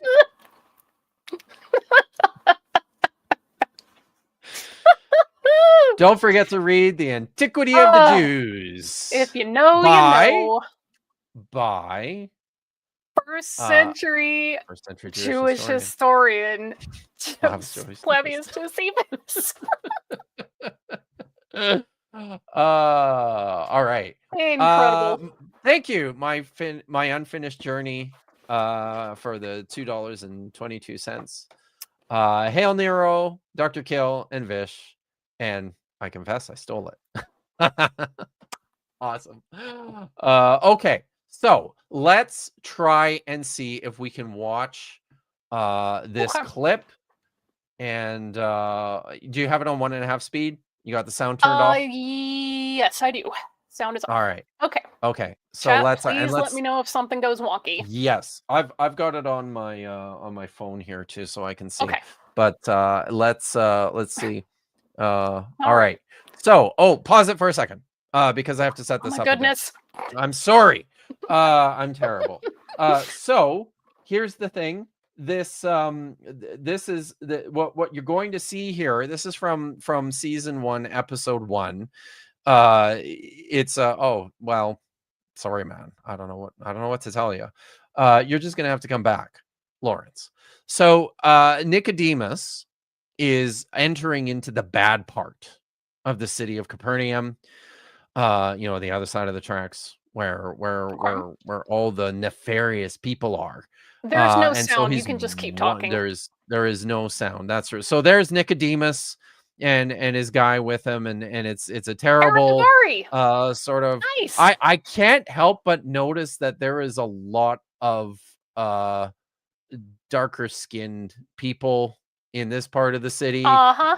Even some maybe somewhat accidentally dark skinned. It's weird. Pause it there for a second. So here's what I want to draw your attention to is a graffiti, a graffito on a wall in the bad part of town of Capernaum. In Shitty Pot Town. In Sugar Pot Town. So what this says is Hamashiach Yeharos et ha-Romayim. And they've provided very helpfully a translation there for you. We'll get back to it in a minute here, Vish. They very helpfully provided a translation here for you. Messiah will destroy the Romans. Now, just let it go. We'll talk about it here in a minute. Okay. I promise we'll talk about it. So just let it go. The other thing I really like, I think that's interesting, is you've got Roman soldiers here washing the graffiti off the walls in the bad part of town of Capernaum. This is all very interesting. Just let it go. I've got a freeze frame later on, and we'll look at this, okay? But we'll just so this is I actually think that's pretty much it. So we can stop that. Now, I feel like I'm pressing my luck. And yes, thank you, Triceratops. Why are they so terrible? That was my reaction. Why are they so terrible at Hebrew? Let's talk about this, shall we? So I feel like I'm pressing my luck, so I think we're gonna skip the next bit. I actually included a clip from maybe the best Bible movie of all time ever made, called The Life of Brian. It's Excellent. a famous scene. I would love to show it, but now I'm worried. I'm worried that if I show the scene from yes, why is that in like print era Ashuri? Yes, it's a good all question. Of these things, yes. Oh, all of the things. So, I really wanted to show a brilliant scene from The Life of Brian. If you're not familiar with it, it's one of my favorite scenes, where Brian has been dispatched by the People's Liberation Front of Judea to write Romans Go Home on the wall in I think it's on the Step ahead, yeah. I hope that puts some an Easter egg. Yeah, I wish, right? I wish. So it's on the on it might even be on the I don't think they specify exactly where it is, but he has to write this graffiti. So he sneaks into town, and he's got his red paint, and he starts writing on the wall, and a couple of Roman centurions come up to him, and they stop him and ask him what he's doing. You're just fast forwarding through it here, right? To just skip yeah. I'm while you're talking. Yeah, this is Keep what going. he's doing. You can see the Roman soldiers coming there to get poor Brian, and it's Darn going okay. slower. That's fine. Did they kill That's fine. it? Okay. Hang on. That's Hang all on. right. No. I got it. Just okay. You sure you got it? Okay. All right. I think you should. Everybody's saying blank screen. I will just rewind slightly. I think you should just skip it. Waiting for the stream to catch up. Oh, it did. Okay. Waiting for the stream to catch up. Okay. Okay. It's on now. Here we are. Yeah. Here we go. Yeah. Okay. Now you may resume talking. Okay. While they it's it's a lot of them walking towards him while he's writing Romans Go Home in Latin on the wall, and John Cleese very brilliantly stops him And he's talking, oh, good, look, there's subtitles. People, it says Romans, go home. No, it doesn't. What's Latin for Roman? Come on. Romanis goes like vocative plural of anus is Romani. What is it? Conjugate the verb to go. Come on. So int, third person plural, present indicative. But Romans go home is, it's an order. Imperative, which is it? Yes, of course, it's very important. Plural, ite. Domus, nominative. Go home. This is, yes, it's not the dative, it's accusative. So domum. Yeah. Locative, sir, domum. Exactly. So now write it out 100 times. Thank you for letting me live. Hail Caesar. Guys are. So, and of course, you know, he works on it. He works on it all night, and in the morning, the dawn breaks, and he is finished. Finally, he's finished his job, and they say, yeah, so don't do it again. And yeah, so good. All right, now let it go. Bring it back up, because we have to talk about this. Okay, let's talk. Okay. Press play. Actually, let me stop sharing and then reshare it, because it wants to do things. It does want to do things. Okay. I'm so sorry, Where guys, do you want me that this to is such a pain in the ass. Scroll to? It's a still shot, so it's just if you press play and then just pause it. All right. So now, Vish, look at this. Look at the actual people. Look at the graffito that's actually on the wall. You can see that first word on the right, Hamashiach. Now, it's hard to read in large part because I don't know what the hell they're doing with the yod. Yeah, why is it almost like an apostrophe there? That's and they do the same thing with the next word with Yeharos. You notice it's like nobody has any idea what a yod should look like. They think they're apostrophes. They think they're apostrophes. So that's the first thing. Now, Vish, you've taken some Hebrew now. Right away, when you look at this sentence, Hamashiach, Yeharos et HaRomayim, and we know what all those words mean, right? But in terms of the construction, what's wrong with this from the perspective of somebody who's writing Hebrew in the Second Temple period, who's using Hebrew grammar and syntax? What's wrong here? So many things. So well, just tell me for those one of you who don't thing. know, English is a subject, verb, object type of language. Hebrew, biblical Hebrew especially, is not.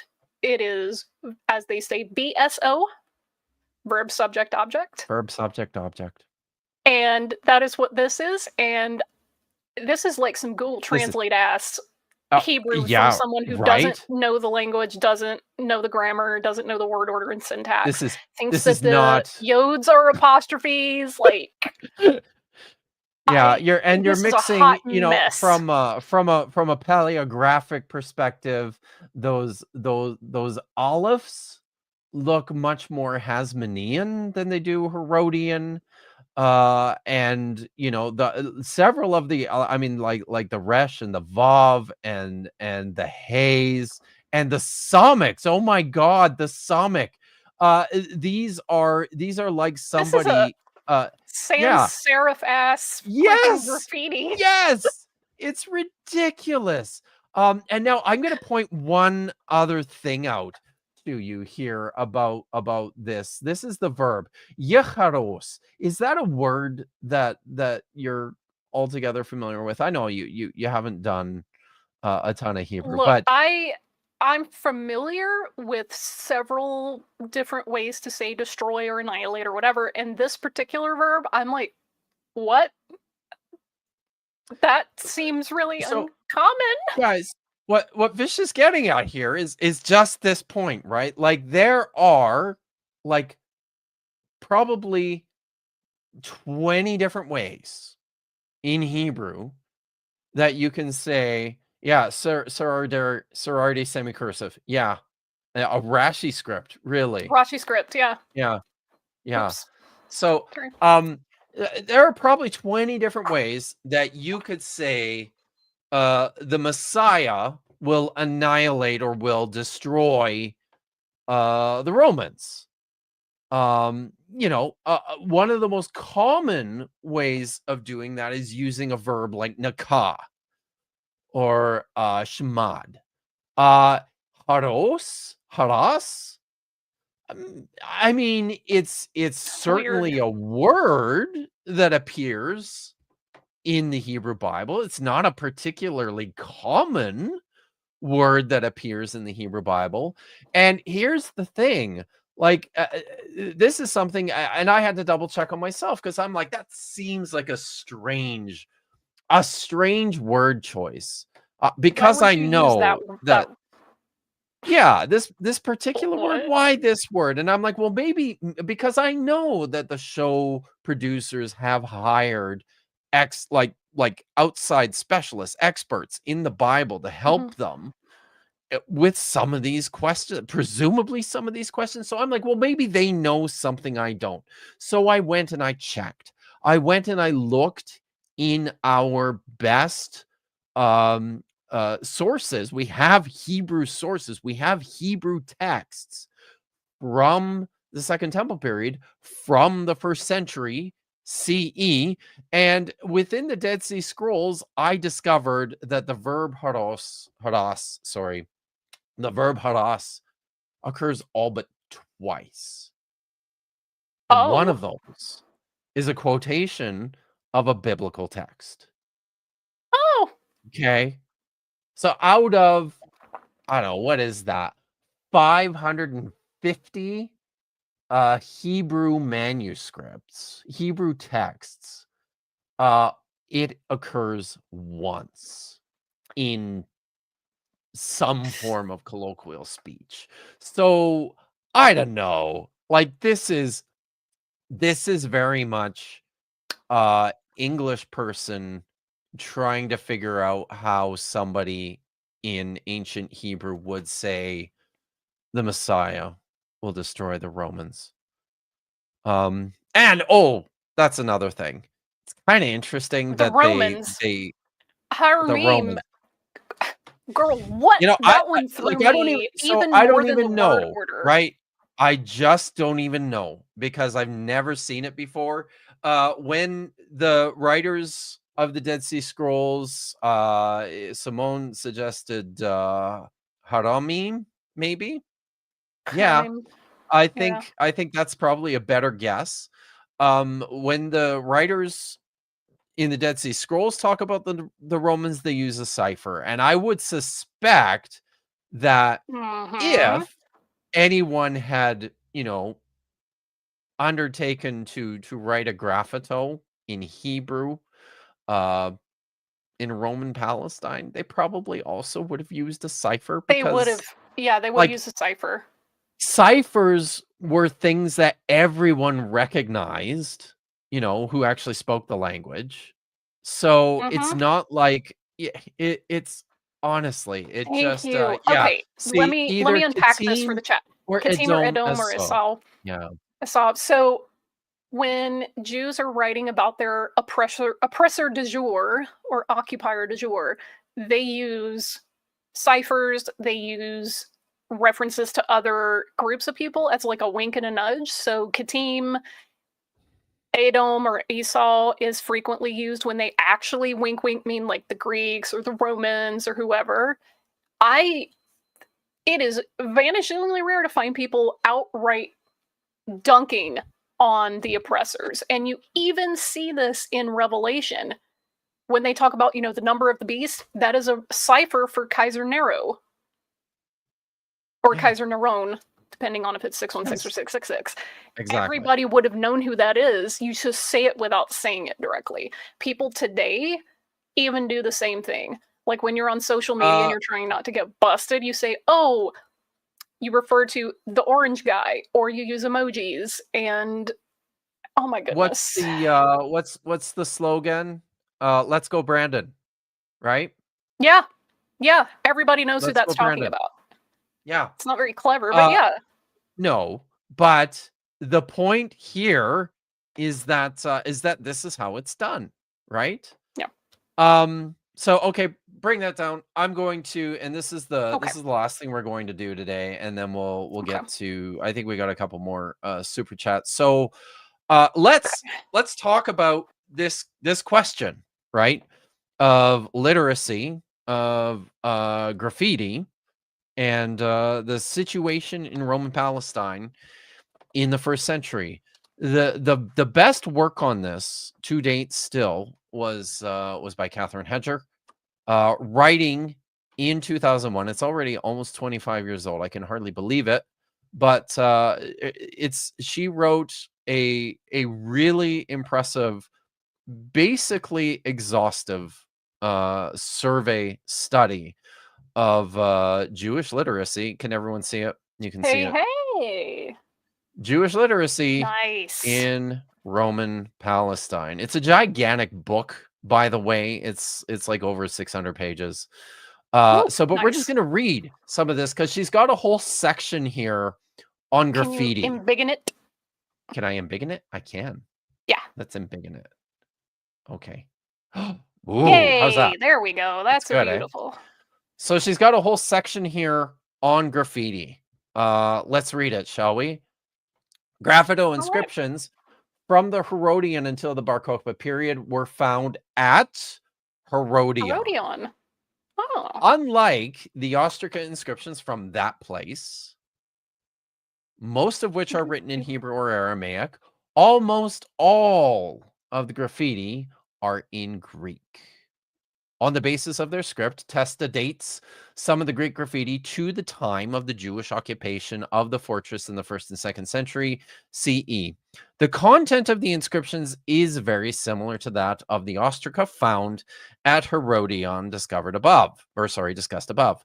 They did not serve any particular practical purposes, but were expressions of their writers' momentary feelings and personal preoccupations. Some of the inscriptions are directly related to the military situation. For example, number 1 may be translated with sound or celebrate a victory. The 6th-line inscription, number 36, may have been a joke against a fellow soldier said to have been put on a list of debtors to the royal palace. Haha.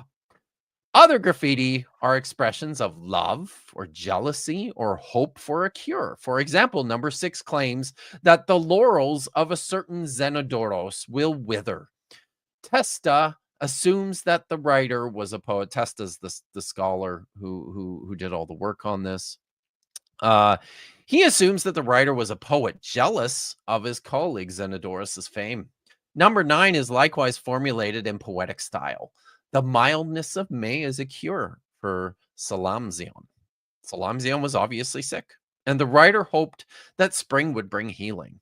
Another graffito can be identified as that of a lover declaring his love for a certain Heraclea by using a proverbial phrase based on Aristophanes, number 37.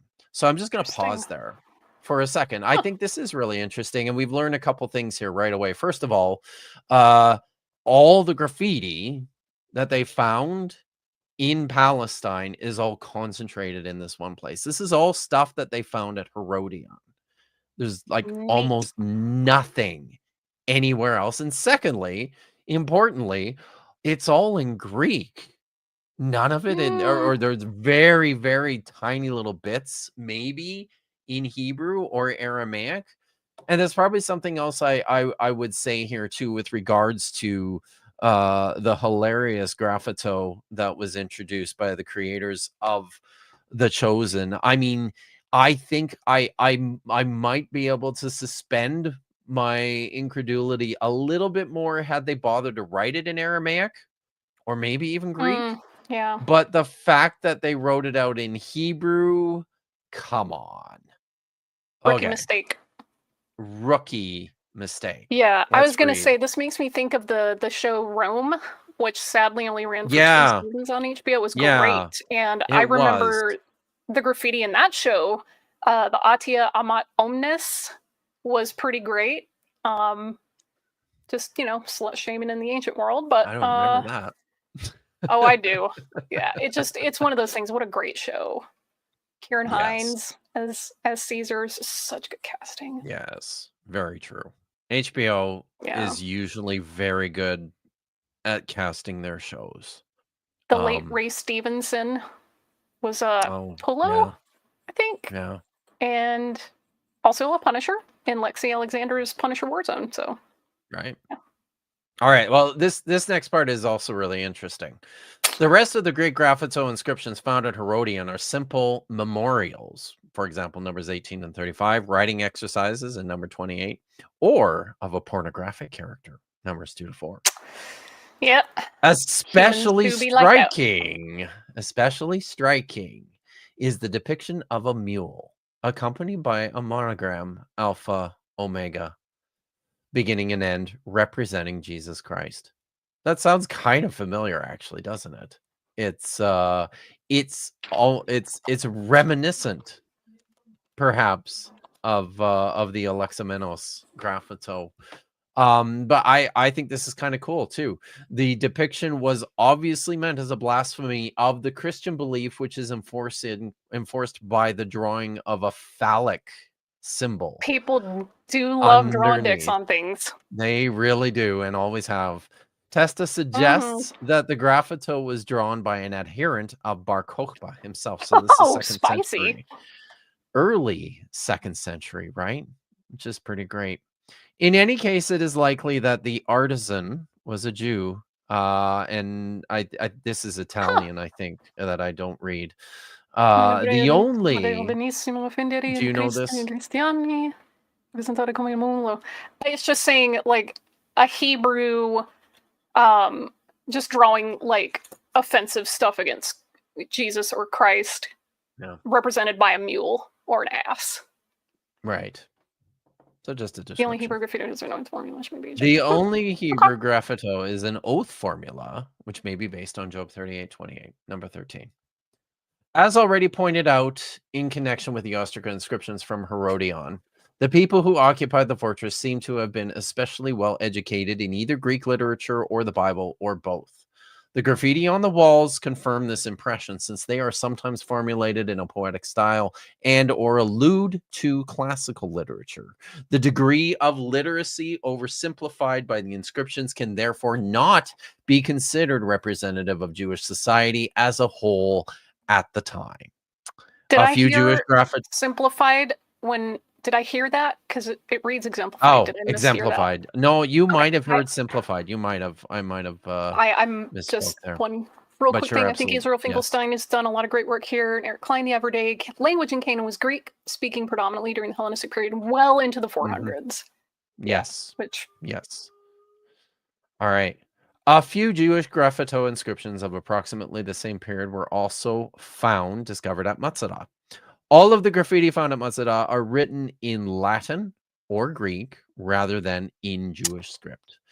A Latin bread stamp inscription consists of a Jewish name, Josephus. This is the only example of a Jewish epigraphical evidence in Latin from Palestine. The only example. Wild, eh? The letters were stamped into the wall with a bread stamp while the plaster was still wet. For example, when the room was being prepared for habitation sometime after the Jewish occupation of the fortress in 66. The usage of a bread stamp indicates that Josephus was a baker. He had probably supplied the Roman army with bread before he joined the rebels at Matzah. It's kind of like the equivalent of drawing in the concrete on a sidewalk while it's still wet. Exactly. Yeah. Exactly. Some of the other names may also belong to Jews, but the identifications remain uncertain. Similarly, uncertain is the Jewish identity of the writers of graffiti, consisting of commonly used formulas such as agathe tuche, which basically means good job.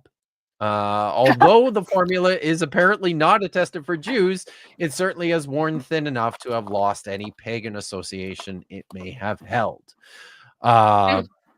it just basically means it may go well with you, right? I don't know. Good job. Seems Good game.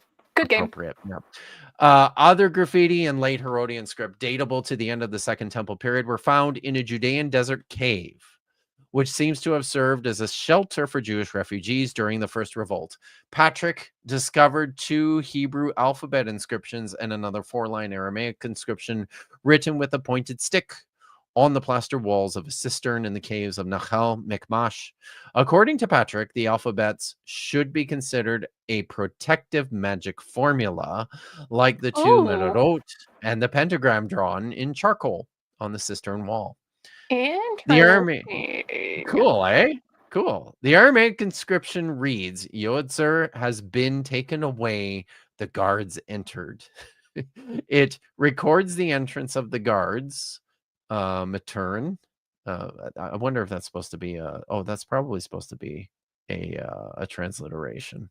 Perhaps Roman, into the secret passages. This inscription may well be the last message of the writer, who found refuge in the cistern at the far end of the passage complex. The rock inscriptions and graffiti found in the Sinai desert probably belonged to later times. In the case of those which are written in Greek, their Jewish origin only would be found in the cities, and the higher and lower officials employed by the administration would also be located there. They would probably sorry, no, that's right, I skipped. Sorry, that's the end of page 416. But that actually kind of okay. So because I wanted to get to this conclusion here. All right. This is Hedra's conclusion with regards to the graffito inscriptions. In practically all areas in which writing was commonly used in antiquity, there is much less evidence for Jewish than for Roman society. In contrast to the thousands of letters known to have been written by Roman politicians and intellectuals and by Christian leaders, and the great number of papyrus letters from Egypt, only very few ancient Jewish letters have been found and are referred to in the literary sources. Again, in contrast to the many thousands of burial and dedicatory inscriptions collected for the Roman Empire at large, only a very small proportion of inscriptions of Jewish origin have been discovered for Roman Palestine. Whereas almost every major Roman street would have been flanked by houses covered with graffiti. The only comparable Jewish graffiti to speak of has been found at Herodium. Practically no creative literary writing seems to have taken place between Josephus and the Mishnah. And Jewish literary output seems to have been very limited during the entire period under discussion here. One may assume, and that would be 1st century BCE up to the end of the 2nd century CE.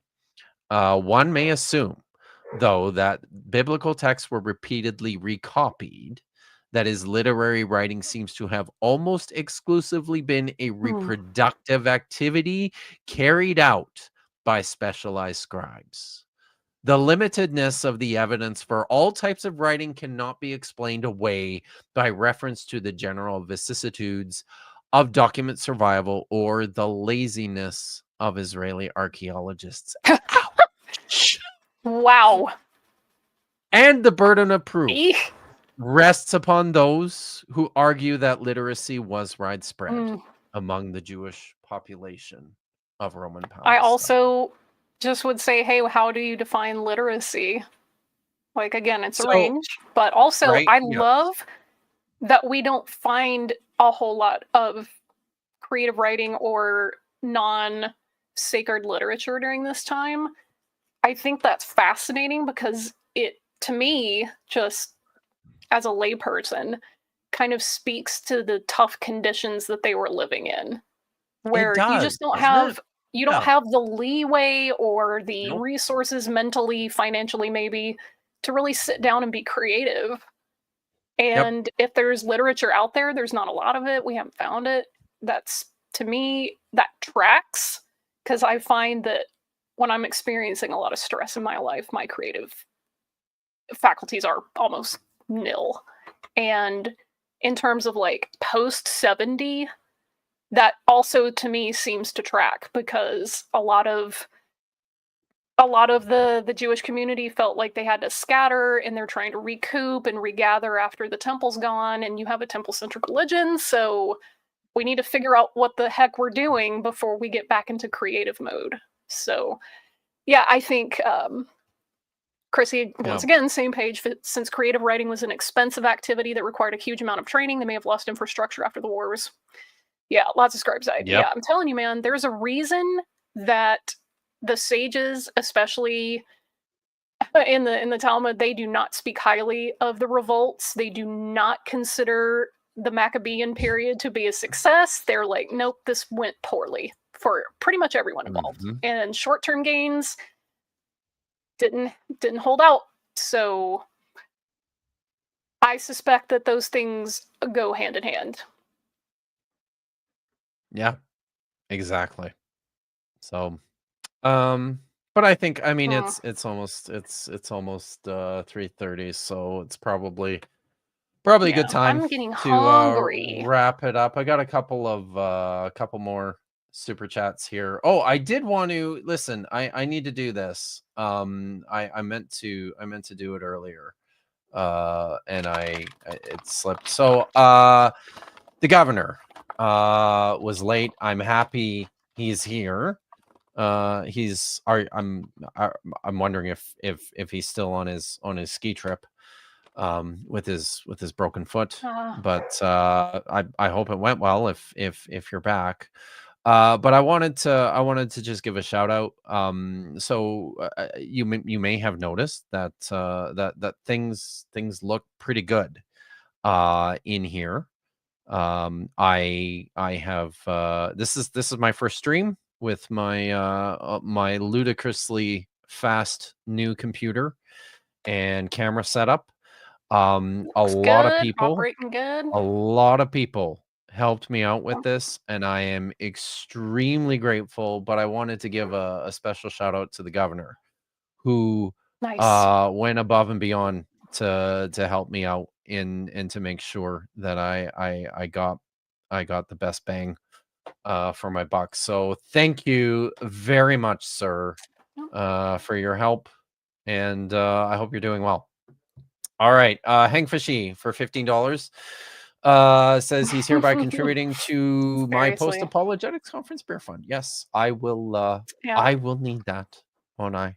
I certainly shall. Very much. All right. Chrissy H says she is super excited for Dr. Josh's commentary on Leviticus.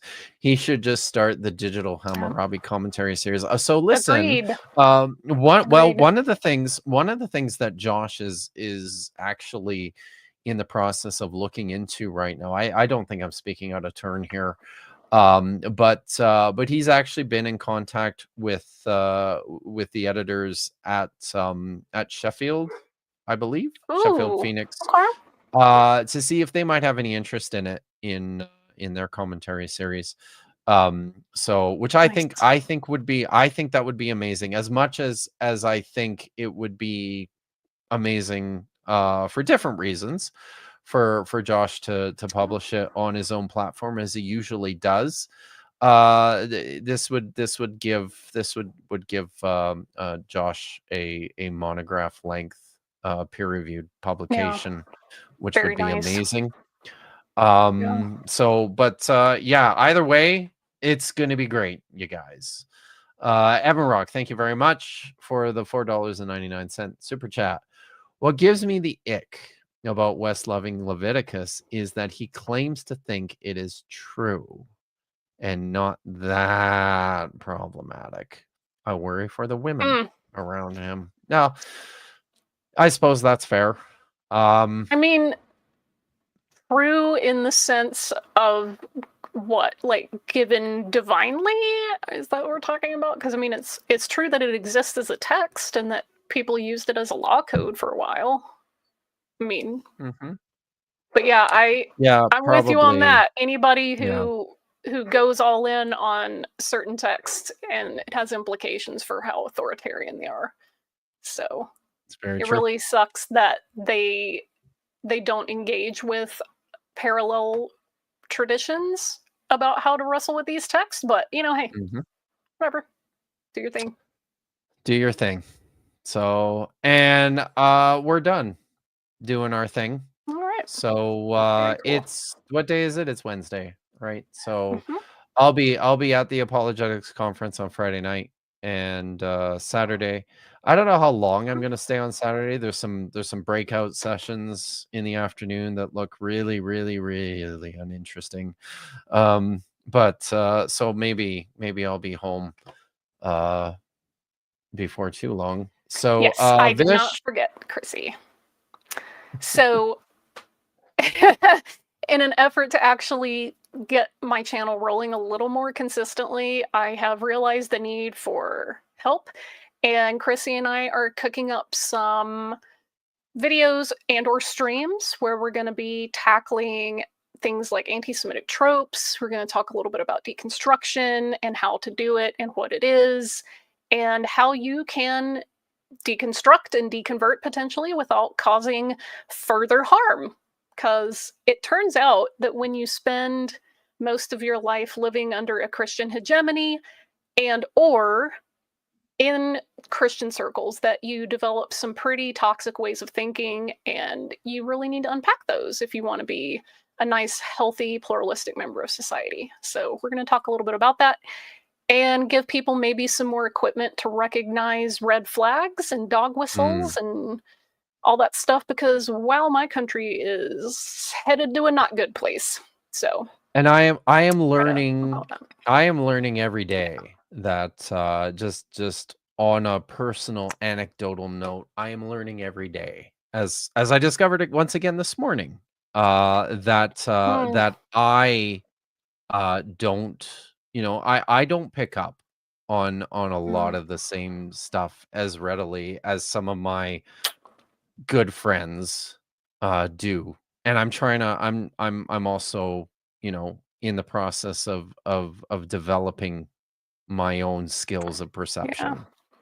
Right? In a way, I'm jealous of you because a lot of these things don't affect you directly, so there hasn't been a reason for you to know about them. I'm kind of jealous of having that like privilege, but on the other hand, that's it's it, right? also That's refreshing. just it. Privilege, right?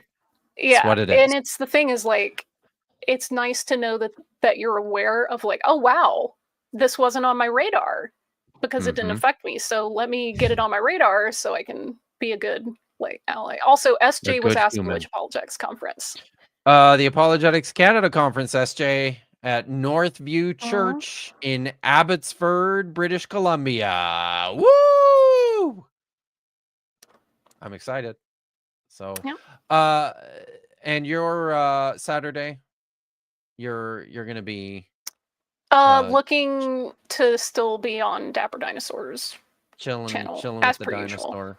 Yeah, where, hopefully. Where I will not be, because I'll be at an apologetics Gonna conference. be suffering for your art. Yes. Yeah. We expect a full report back. And maybe next week, maybe I'll that's what I'll do next week, is I will be back here at this same time on this same channel, and we'll report back. I'm just looking for an appropriate outro to send us away, and until next time, friends, I would like to wish you all an excellent weekend, and to give to you. Sorry, that was early. That was a mistake. It's, I hit the button early, and that's kind of what happens here. Be excellent to each other. That's right. I was going to say Ha Tikva. Stop. Please.